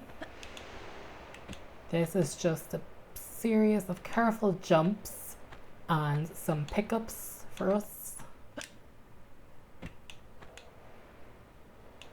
I don't believe this cat does anything. But look at the view. I'm going to take a screenshot. Beautiful. So the cat's looking out and being like, oh, what do you want?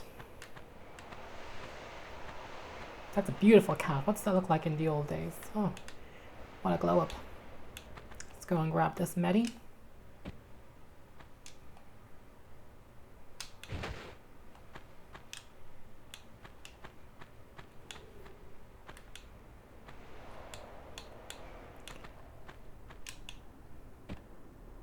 I love the pyramids.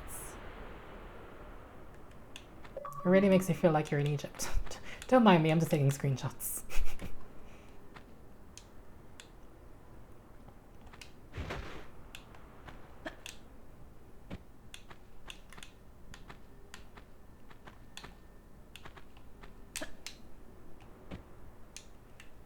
So we've collected everything and I am more than happy to dive on into the water here. We will have a crocodile. Don't worry about him. You just start swimming. Thank you. I will collect this. Thank you very much. It takes a long time for the photos to upload to Xbox, doesn't it? I mean, you get that notification quite a while later. Now, we can deal with those in a second, but we're outside. And we got some of these to deal with.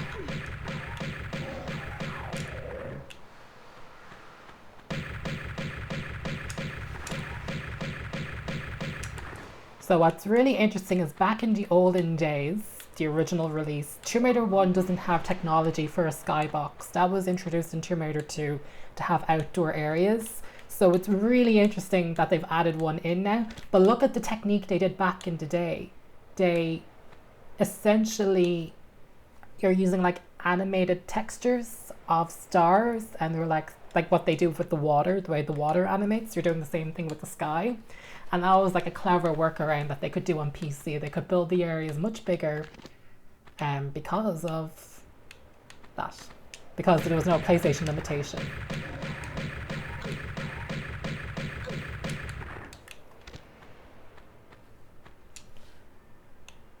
So this is going to be in for a real treat if you're new to Tomb Raider Gold and Tomb Raider Unfinished Business. And just defeat this one. So let me do a save, because there's a trap up ahead. But let's just make our way over here and get these pickups. And oh no, that was lame. Let me do that better. Why did I jump at the boulder? That was like such an easy one to clear as well. So look, we'd have to deactivate these.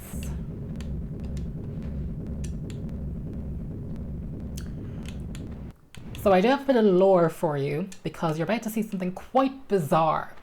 A tad bizarre. You may think this is the playing area of the map, the confines of these gates, these Egyptian gates. But what if I told you maybe there's a bit more than what you would make the eye? So get yourself into position and do a rolling, oh, I'm out anyway, dive, and you can make your way out. And for a lot of players, they're like, oh, I'm secretly out of bounds. But the level designer left in some real treats for us. So first off, how cool is it that we can make our way outside of the area? This has been fully textured and rendered, but there's a tiny bit of lore. So let me just do a save, because this is really interesting, because it's quite bizarre. And the only reason why I know the answer is that I watched the commentary that I was telling about on Tomb of Ash. So back in the olden days, if you were walking towards the stars of Egypt, Lara dies. And what this is supposed to be, take Lara, so not only is she going so far into the desert that she dies, that's supposed to be heat stroke. Lara is supposed to die of heat stroke. That was the only thing they could think of to stop the player from going out of bounds, that you didn't go to the edges of the map, was that Lara was in the Egyptian desert and she dies of heat stroke if she makes it too far away from where she needs to be. But there are some stuff to get though in this area, believe it or not. In fact, this going out of bounds, which is again the player feeling like they've made themselves, cheat and do something cool, is actually quite crucial. Because if we look in here, what do we see? A pair of Uzis. So yeah, I got these the first time because I knew you could jump out of bounds. I knew that was a thing. But yeah, I mean, it totally rewards the player for exploration and trying to break the game and hack it. This is actually how you get your Uzis in the game. So let's collect Uzis and enjoy them. In fact, this is our first. Hello?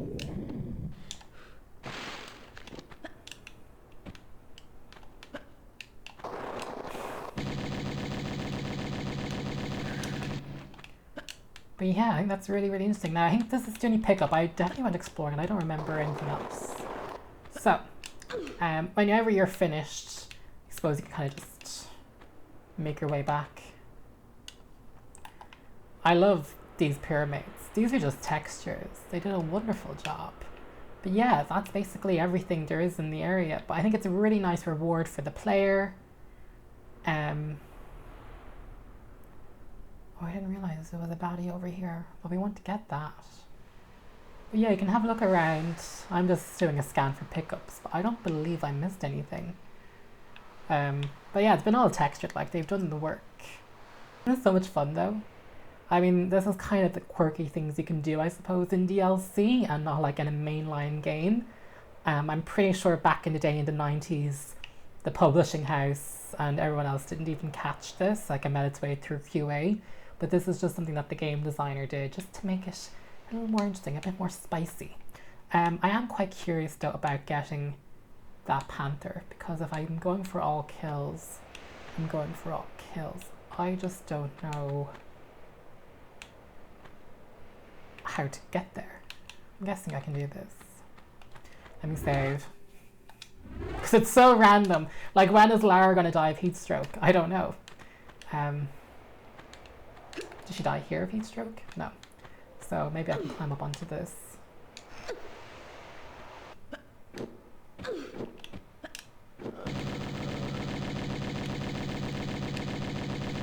Hello? Oh, there has to obviously be a way to get that panther. Maybe Lara can reach that from here. Maybe? Hang on. Okay, so this is how we're going to do it. Let me make my way to get this bloody panther. She doesn't burst into fire. Right, so I see you.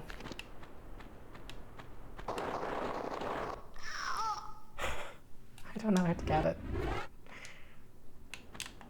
I'm trying to... Like, when is Lara going to combust? Like, if I touch this...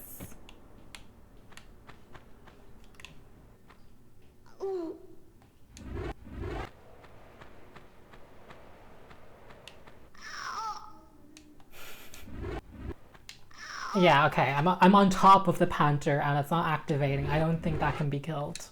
And there's no grenade launchers or anything in this game. So I think, in that perspective, I'm happy to make my way back. I got the closure I was looking for. The original pathway. Mostly because we're just going for all kills. You can go and finish the level without avoiding some more enemies if you wish to. But this game has a nasty...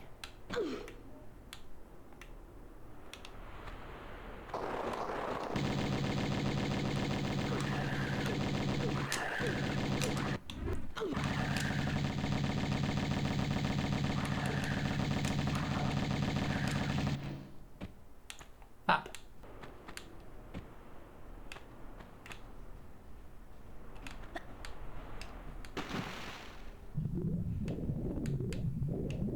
Let's get this.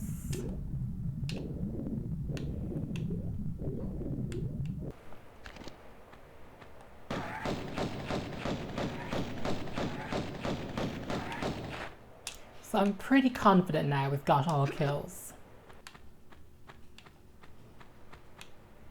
That's scary. I love when it does that.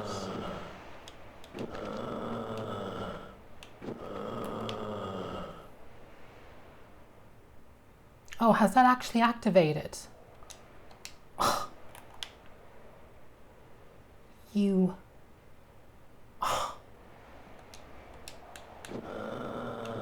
Damn it.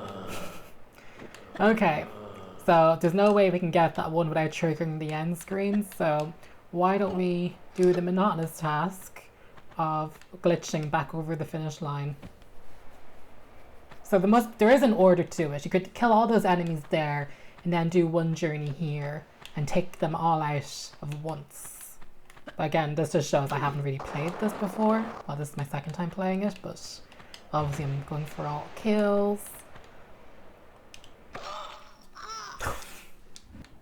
Oh, the things you do for all kills. Jeez Louise.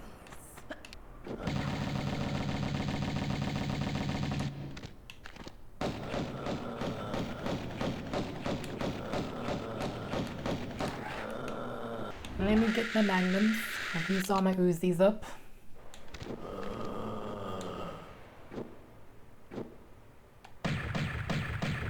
Gotcha. So, is there a way to kill this stupid mummy? Because I'm guessing if I fall into that, like, it's going to trigger. Yeah. So, No, we're not going on to the next level yet. We are going to kill that stupid thing first. So to do that... Oh.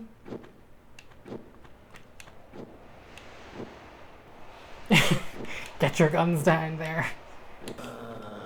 I'm honestly happy to give up and still call this all kills because that frickin' mummy, she just won't... It's too deep. I'm not doing it. Okay, we're going on to the next level, folks. So this was Return to Egypt, all kills. And here we go. This is Shadow of the Cat. There's the cat. That's supposed to be a direct continuation. Let's pull this. So we're in the next level now. So this level is Temple of the Cat, and we're just going to proceed on in. If I seem a bit annoyed, I have basically played a good chunk of this level and I realized I wasn't recording. So love that for me. So now I have to probably I kind of want to speedrun this because I'm so annoyed.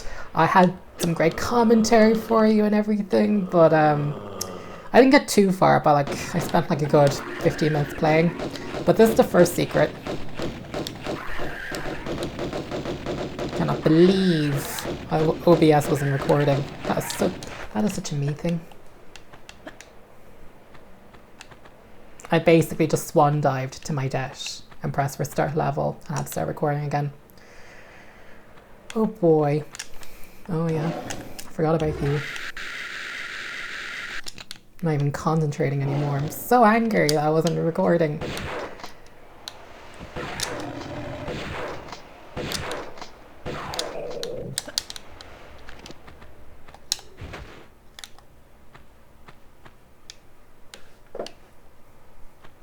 And this level's long, so I mean this is going to take for ages now that I'm having to basically do this all over again. And I was saving and everything. That's why I had to kill myself to restart.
So we make our way outside. I'm having to do some repeat commentary.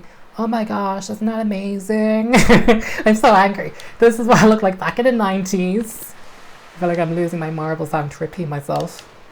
But yeah, that was like what the best I could do back in the old days because there was no Skybox on the PlayStation 1 engine.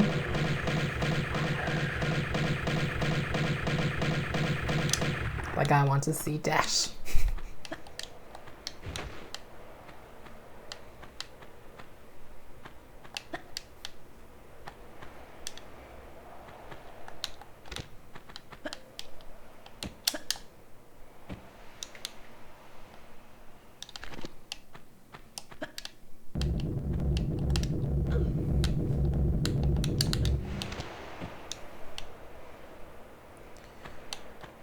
It's kind of funny because like you would have saw me being like, oh my god, these boulders. I nearly messed that one up though, so in fairness I could have been humbled.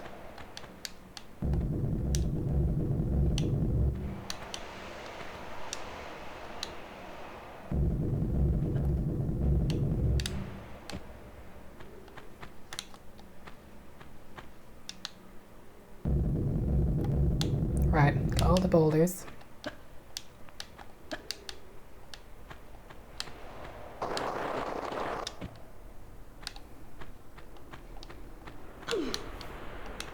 Thank God I checked OBS to see if it was still recording. I'm kind of miffed. I'm kind of running through this. Because I've played it like 10,000 times now that I've missed this stupid recording. This isn't the commentary you signed up to watch, me complaining about the recording software. Arr.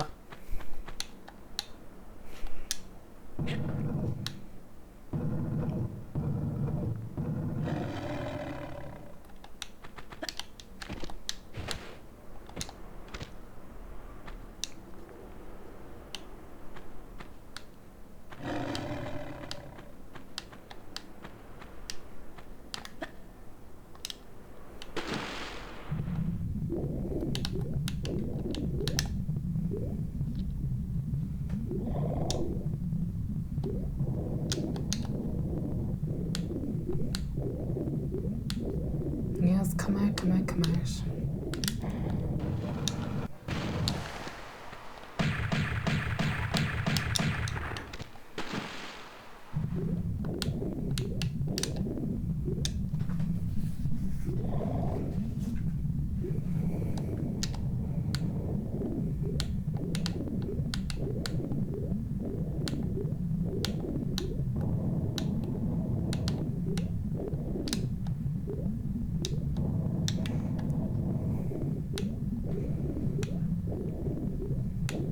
I'm honestly so nervous I might even switch over to OBS and just play the rest of the level in the recording software, like watch it on the stream camera, because I am mighty furious right now.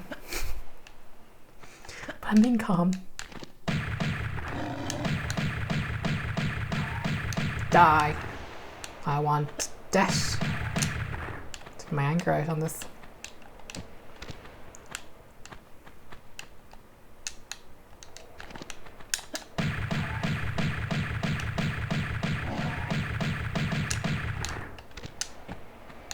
Okay. Okie dokie.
Oops.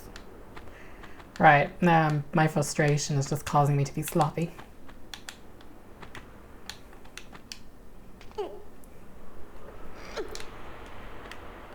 Okay.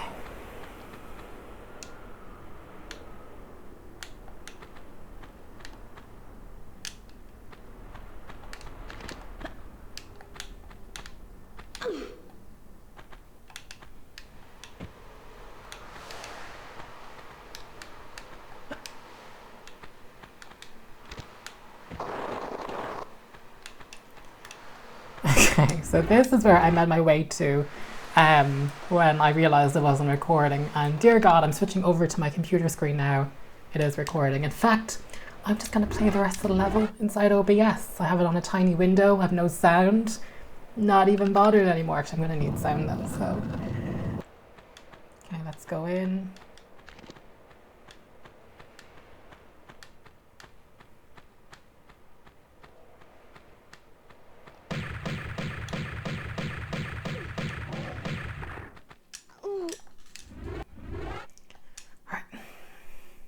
I'm going to use the power pack then.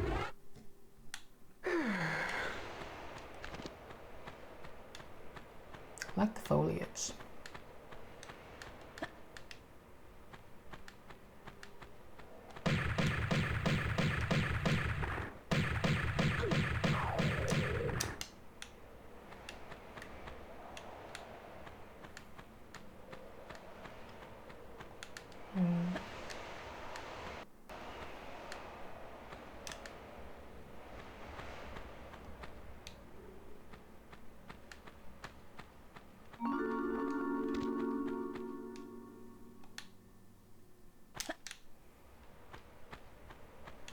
That was kind of obvious of a secret.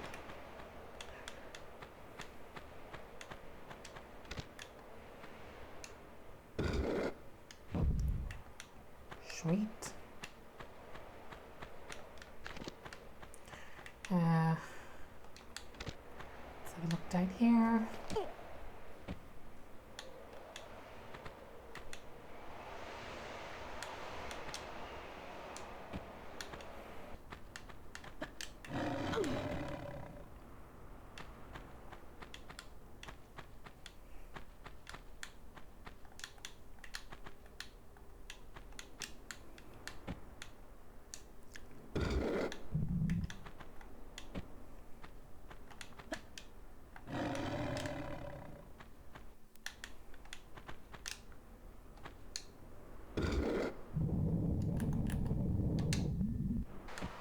Good to know. Oh, all kills, I promise you, all kills. That door is timed. I know it. It's probably going to be one of those all timed doors. Yeah. Are you happy, stupid panther?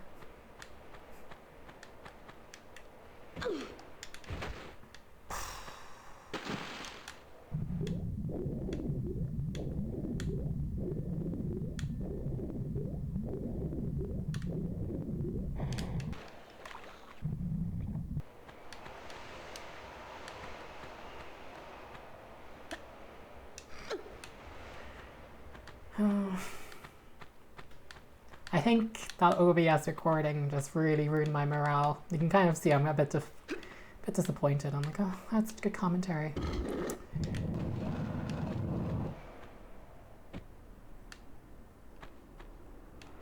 Sweet.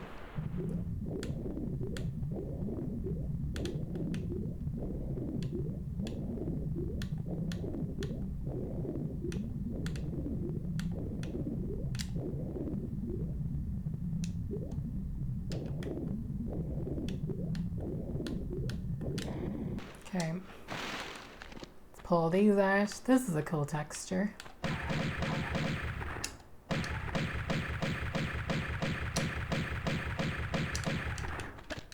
Let me just jump in, grab these before we go. So, let's climb out here. Pick up this key. Gosh, look at all the cats. So.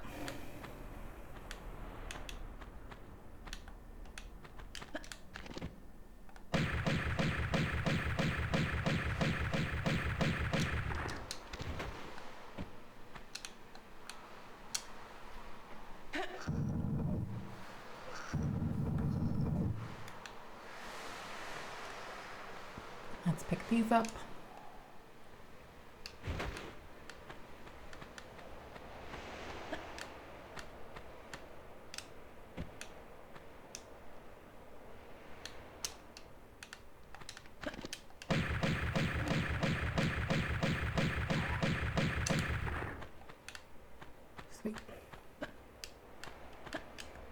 And this is how it was back in the olden days.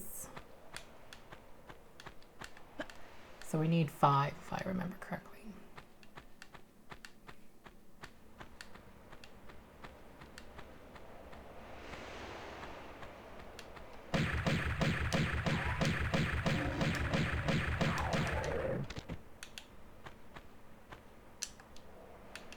Three. 4. And of course the last one will always be a challenge. Now where did this stupid panther go?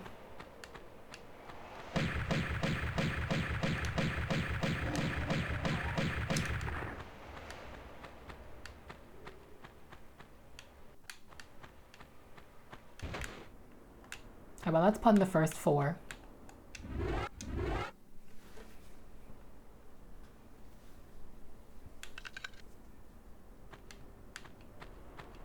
Gosh, this must have been riveting back in 1998.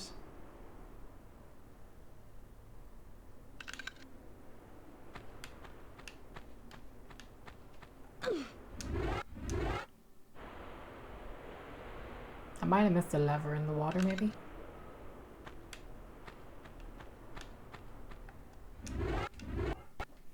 What is this cat hiding? Right, well, I put the 4 in. So there's one left to get. Nothing's opening, so I'm gonna go back into the water because I must have missed something. Potentially, I'm not seeing a key, so I might just have bad eyesight. In which case, I will have another plop in the water and see if I'm going. Oh look, there's a little secret thing here. Did I miss something here? Of course I did. So let's climb up and deal with this monstrosity. Got a health kit. Now there's 4 secrets in this level. I got 2. I think we're on track.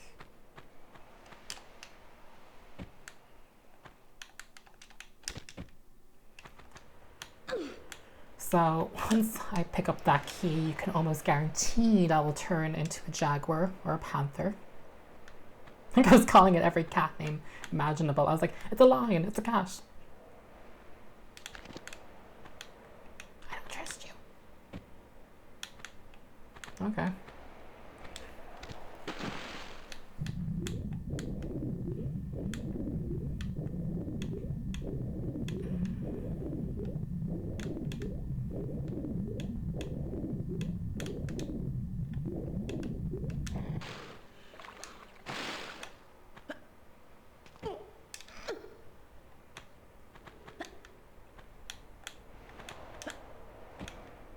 Cool. Let's shove this one in.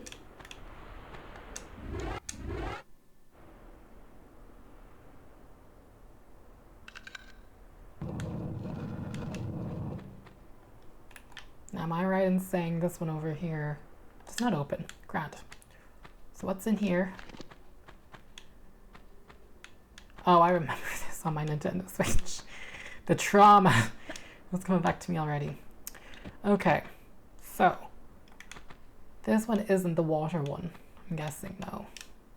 There is a water one, of course there is. I don't remember this one. Of course I don't, I blocked it out of my memory.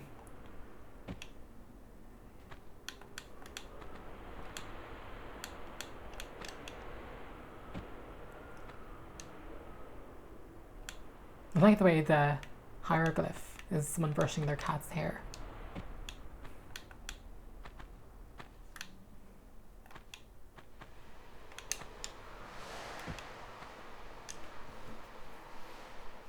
Not lazy, is there anything?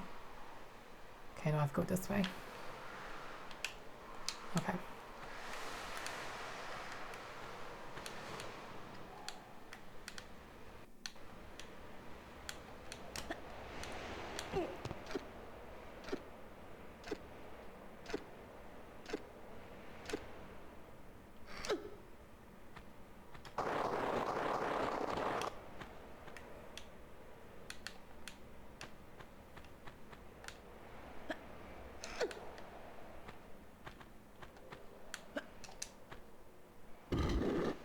Methinks this is timed.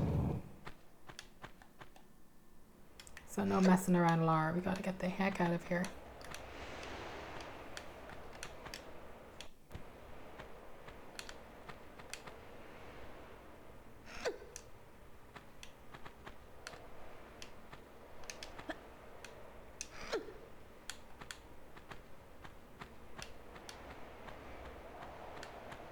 Okay, so this is the water one. Oh, I remember this one well. I'm gonna save. So, let's save. So this is an underwater puzzle designed to frustrate the hell out of you. Although I feel like I can kind of memorize where I need to go, isn't it through here? Because I already played this, so I'm like, it's coming back to me. Yeah.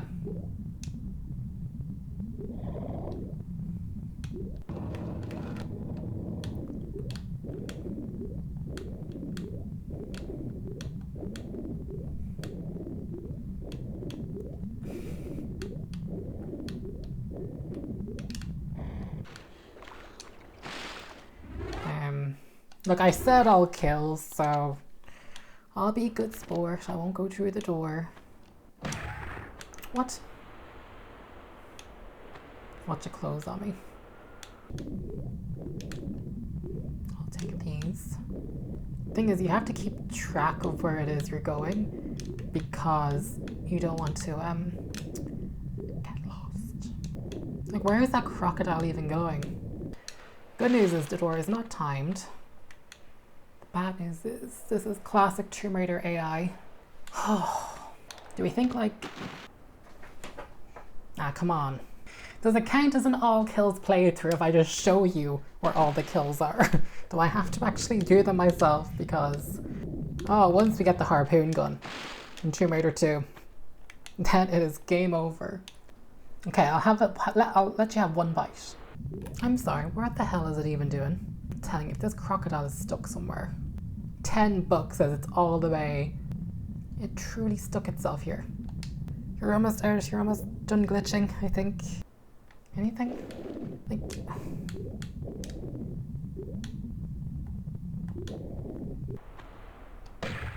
Yo! Come on! Haha, okay. I'm bloody saving.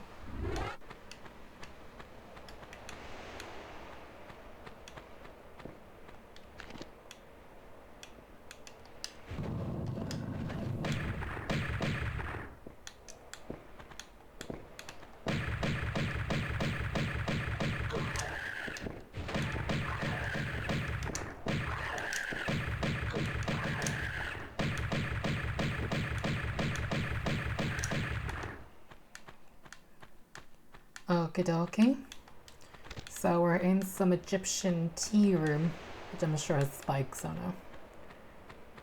Sure has a boulder. So, a set of stairs that goes nowhere. Okay.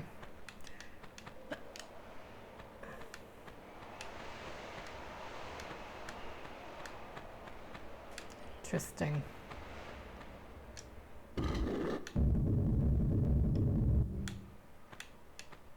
Okay.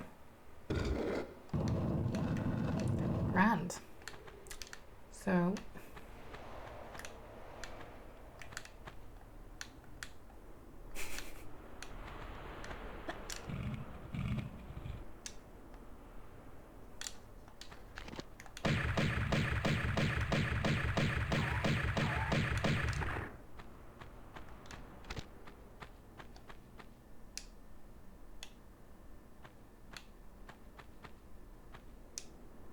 I like the animated cats, that's fun.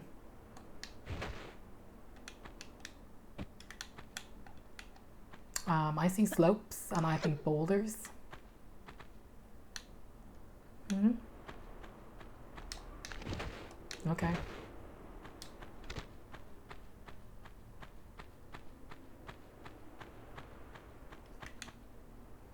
Oh, where do we drop off here?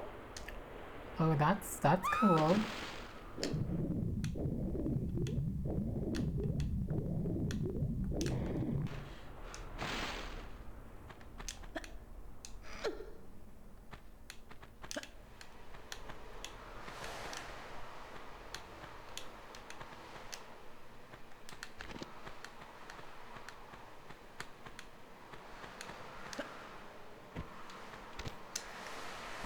Okay, sure. I remember this.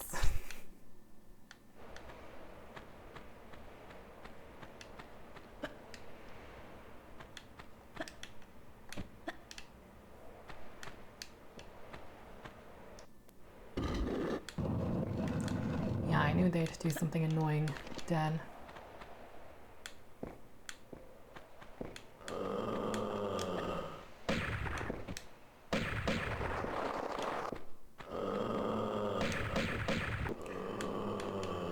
Well, sure, while I'm here, I'll grab those magnum clips. Oh, they're Uzis. How much Uzis do I have now? Probably very little, because I Oh, well, look at that Uzi ammo I have. Let's give these a shot.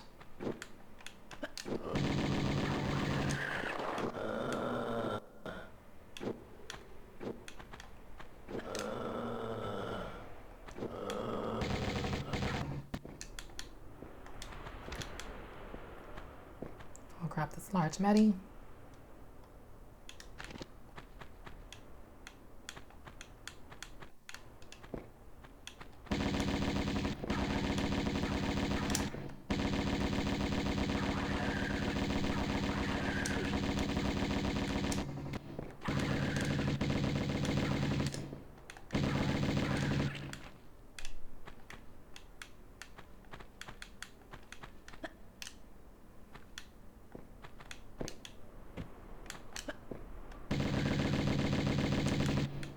Fabulous. Oh.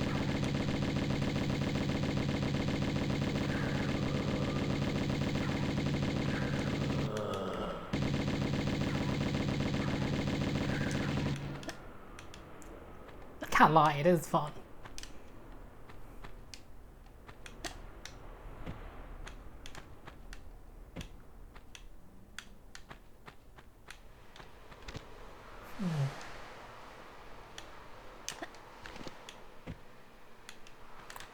Alrighty.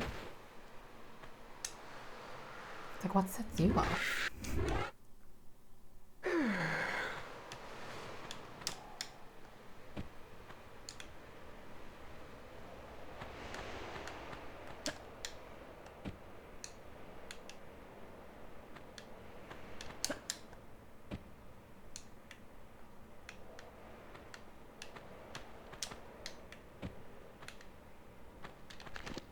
Right, so obviously that one's gonna go off as soon as I come in here.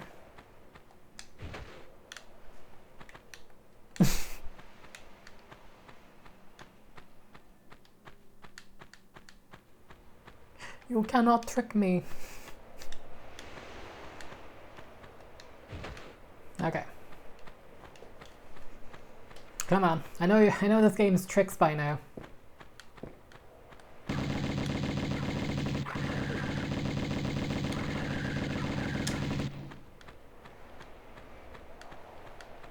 So this is the third area, and sorry, this is where you get the third secret. Now this is really funny because everything has the same texture. It has like this cream color, and this is what it looked like in the OG. But if you fall down there, you catch fire. But like, there's nothing to tell you that you would catch fire. Like it's, you know. Well, thankfully I saved.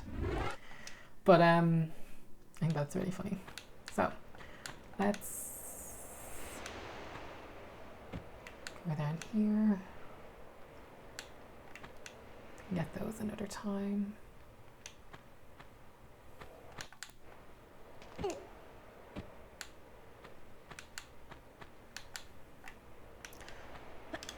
cannot trick me.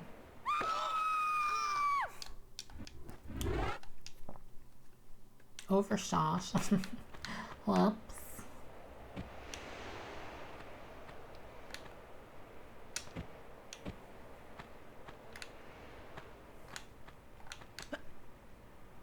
In fairness, I'm jumping half the time into utter blindness. Aha!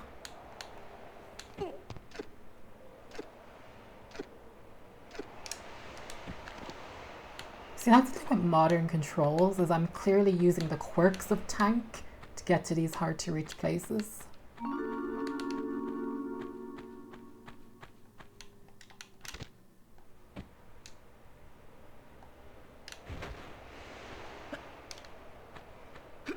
This is the third secret. One more.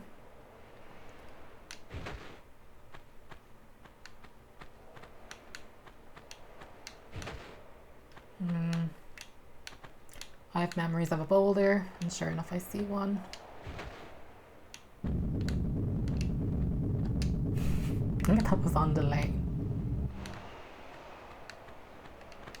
And here comes another. If you ever see an opening,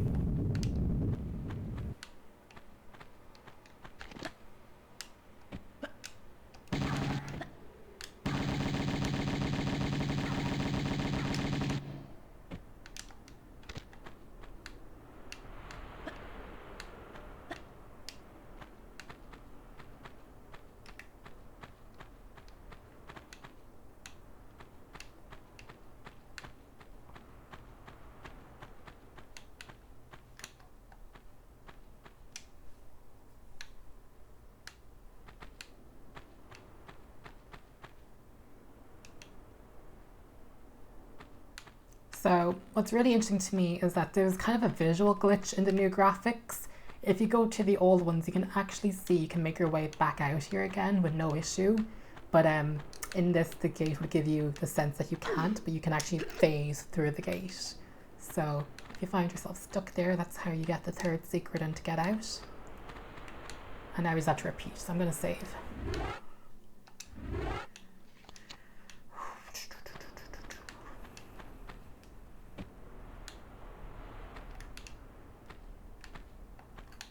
I'm going to aim for the Uzi ammo.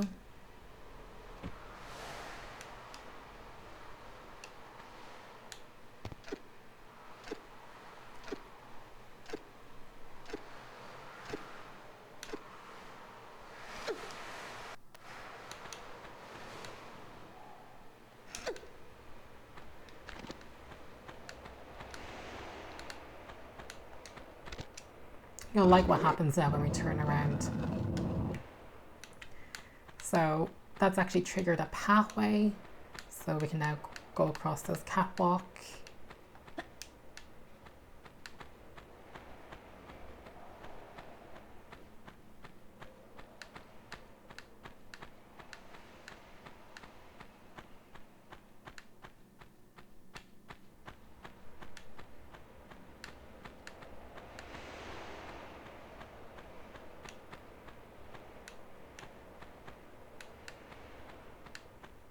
Hang on, what?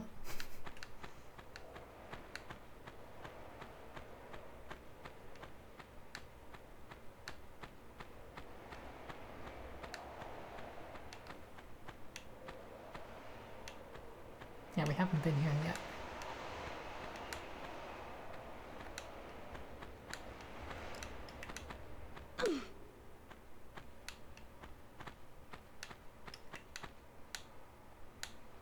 No pickups, I see.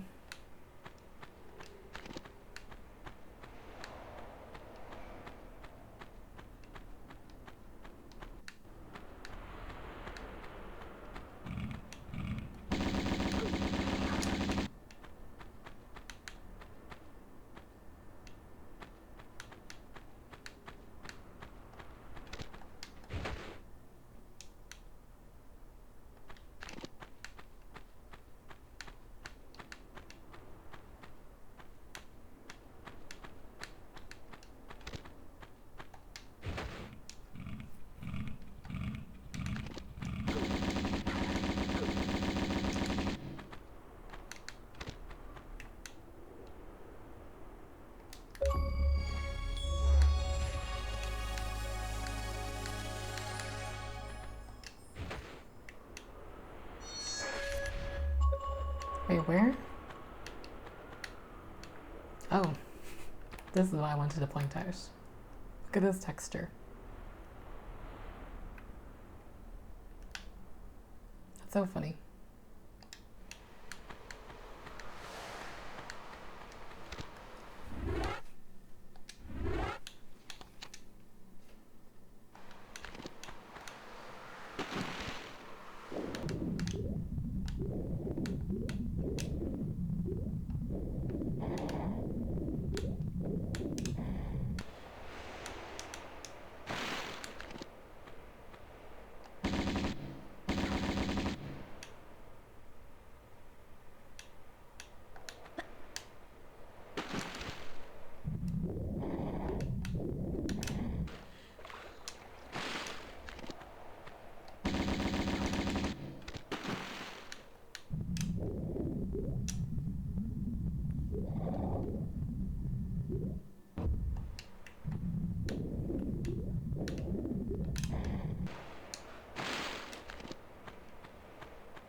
Right, so I recommend you save here for many reasons.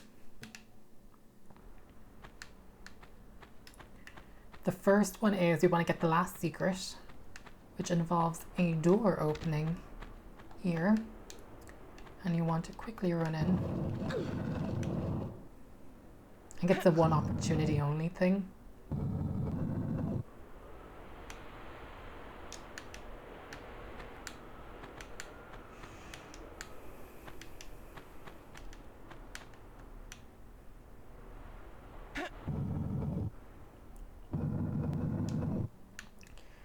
And now we're in a big game of block pushing.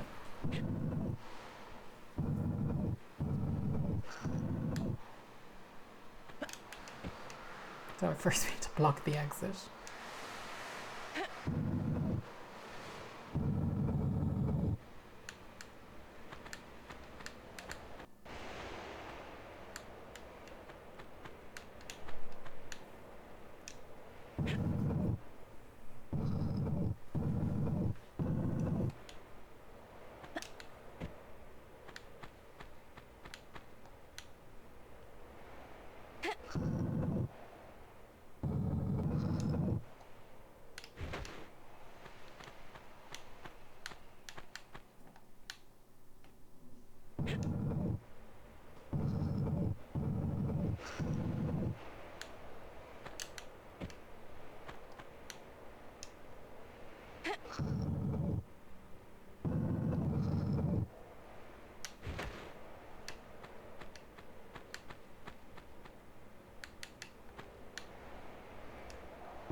I'm just trying to do this right.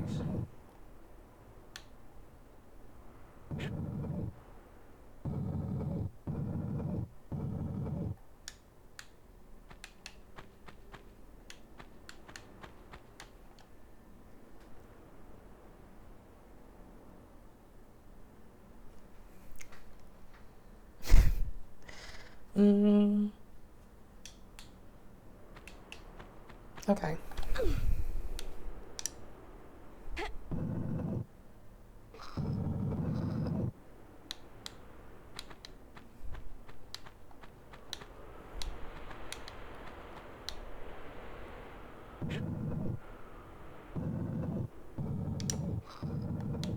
Oh, I think I did this wrong.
Oh, I've muffed this up.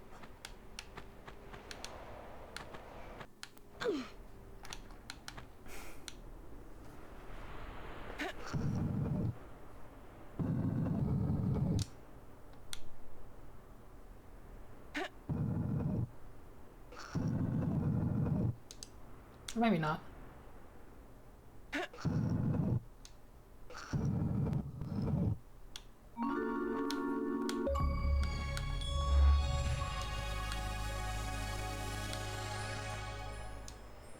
What if there's pickups behind that one there? Guys, I don't...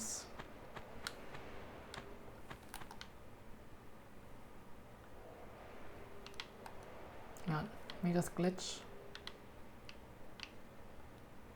Oh, damn, look, there's a medipack.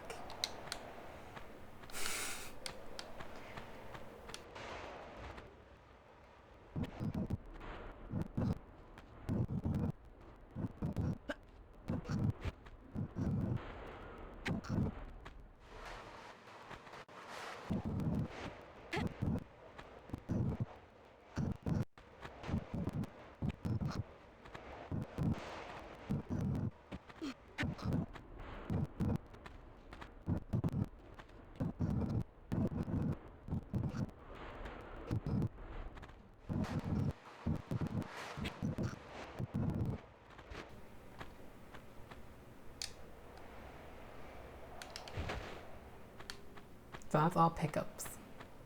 On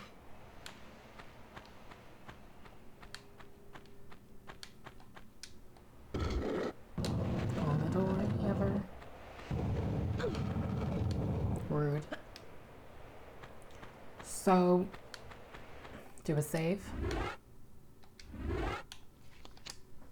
Some of these rooms... Okay, look, the point is don't go into this one. The symbols of death on the door should be a sign. But I'll show you anyway. There's no such thing as doing all kills in here because it's a death sentence. You go in and there's just no escape. There's just nothing you can do. This room is designed not to be completed. It can't be done. Anything you touch, you'll catch fire. You can't reach the doorway. It's just not possible. I'm sure there's probably like a glitch, maybe a speedrunner or someone who's kind of, you know, very into that can do. But as far as I'm concerned, impossible. That's how the level designer imagined it. So it can't be done. But don't go into that room. Go into this one.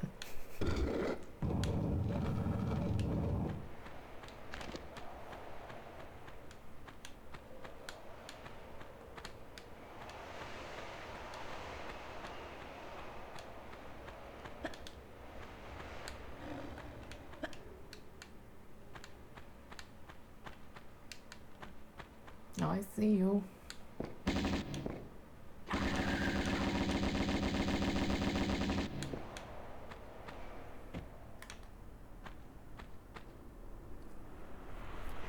Give it a second, it'll come back.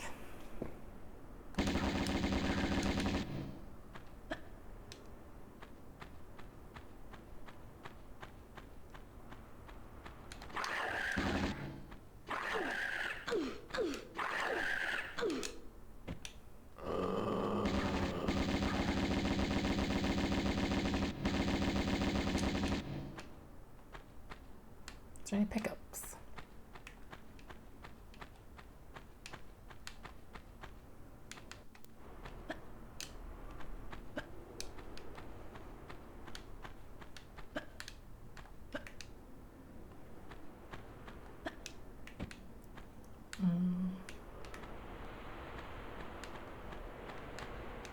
It's been a while. By a while. Yesterday.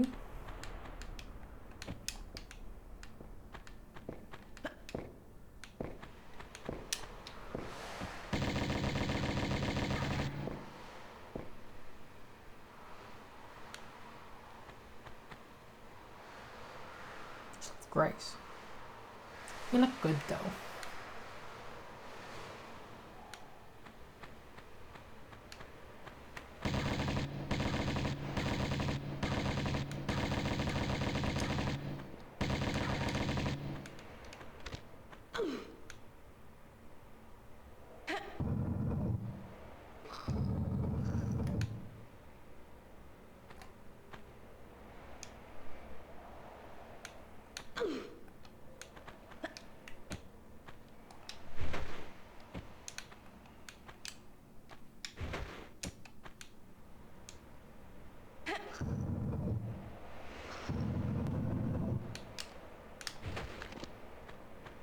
me just double check there's no other pickups or kills to be had.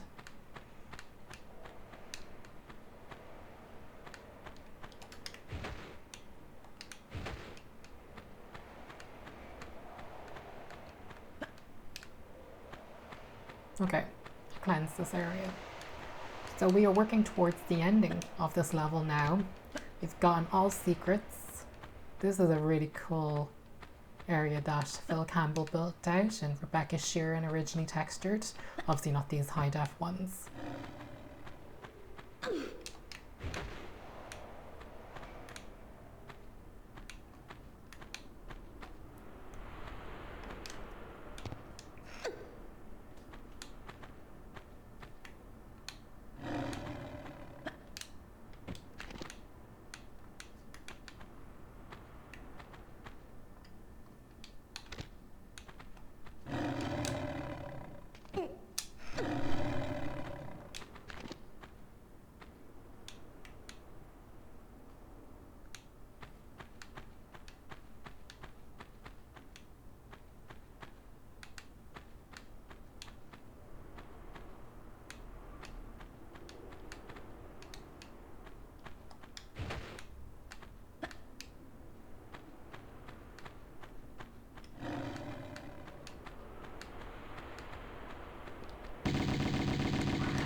Funny.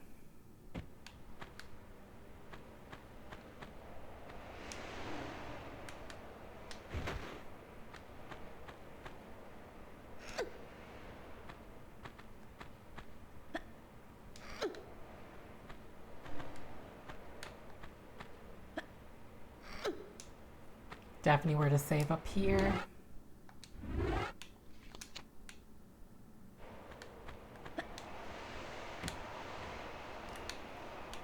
So yeah, it's a big cat.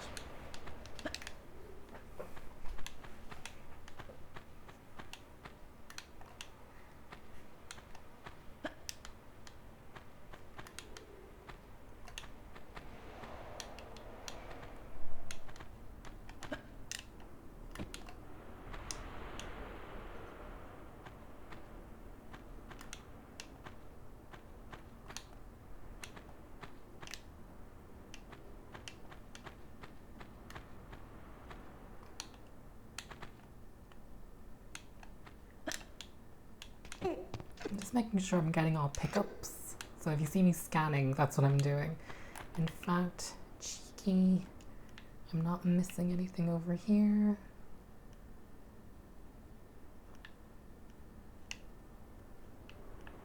I'm happy. So, let's turn this back on. Climb up.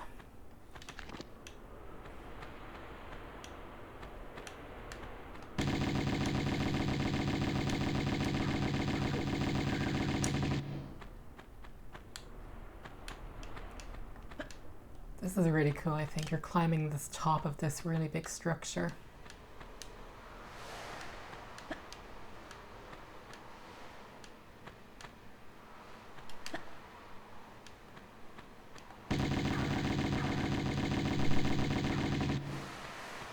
I only noticed now that the spikes are supposed to be its teeth, which I think is really funny. Let's go over to the other side.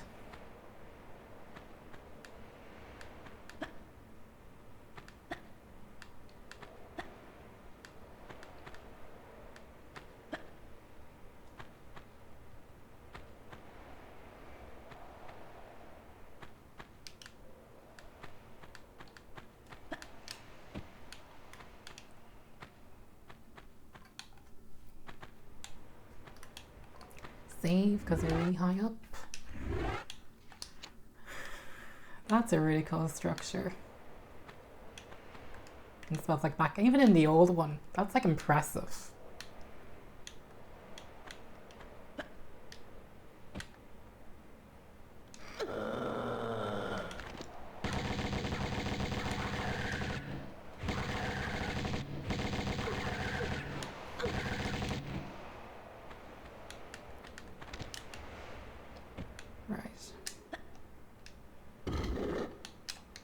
So cool, the way its tongue sticks out.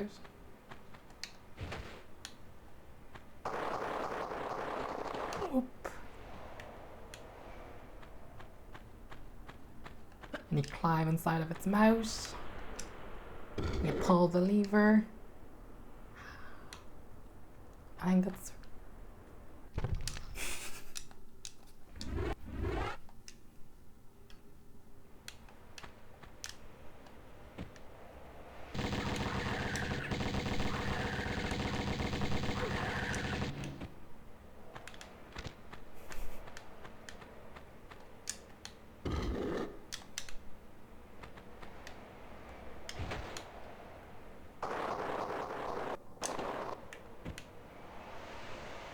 I was trying to like keep the fancy camera mode on, and all it did was make me drop to my death. So no more fancy. That's a great screenshot though. Okay. Ew. Okay, so welcome to... Making sure there was like any more pickups. The end. I missed 2, no idea where they are. But yeah, we finished unfinished business. This was Temple of the Cat, the Shadow of the Cat levels. This is the complete Tomb Raider 1 unfinished business remastered. And that was really, really fun. I loved the Atlantis section. I think there's a great combination of combat and exploration and adventure. I love that it starts out harder, then it's kind of a softer end. So as you finish your Tomb Raider 1 experience, you're finishing it not too anxious. It's more of exploration, it's more puzzle solving. But the Atlantis levels for a hardcore fan like myself are so much fun because they are so difficult. So obviously a huge shout out not only to the remastered team like Xprogger and everyone he led, but also to the original level designer Phil Campbell, Rebecca Shearin, and Mike and everyone else. Like, it's really, really cool to finally play these on console. Particularly Gold Unfinished Business was the hardest because that was a DOS game and that was really hard to run. They're even hard to get running now. It's hard enough to get the main campaign running, but to get the Unfinished Business campaign running is just as hard. So to be able to play it on console for the first time is really cool. I know the level designer Phil Campbell always wished these could come to console because that's where the majority of the player base was. So I'm sure all these years later they're finally on console. It must be really gratifying. But yeah, I had a lot of fun playing them again. I think they were really fun for a super fan like me because they're a lot more difficult. I mean, you saw me anxious, you saw me sweating, you saw me do none of that in the main campaign. The Atlantis sections is like Atlantis in the main campaign on steroids. There's just so much combat, which is really, really great. Even Tomb Raider 2 doesn't have that much combat. But yeah, we're going to leave it there. My final statistics, all secrets. I got nearly all pickups and 153 kills. I think this is all kills. I couldn't get definitely all kills on Atlantis. I got the achievement. And I couldn't get the one that dropped into the pit or that death room where you cannot escape it. Like, you go in, it's guaranteed death. Those were the only times I couldn't kill those 3 enemies in total. So I think 153 is the max kill count. But yeah, look at all the ammo I used. Insane. But yeah, I hope you guys enjoyed watching. If you do, subscribe to the channel, check out the playlist for the other Tomb Raider Remastered videos. And of course, coming up next will be Tomb Raider 2 and its main campaign. If you enjoyed, drop a comment down below and let me know if you played Unfinished Business before. Did you play it back in the day? Did you get it patched working on the PC version? Or are you playing it the first time on Remastered like myself? Drop a comment down below, let me know how you got on with the Atlantis section, and I will see you all in the next one. Bye everybody.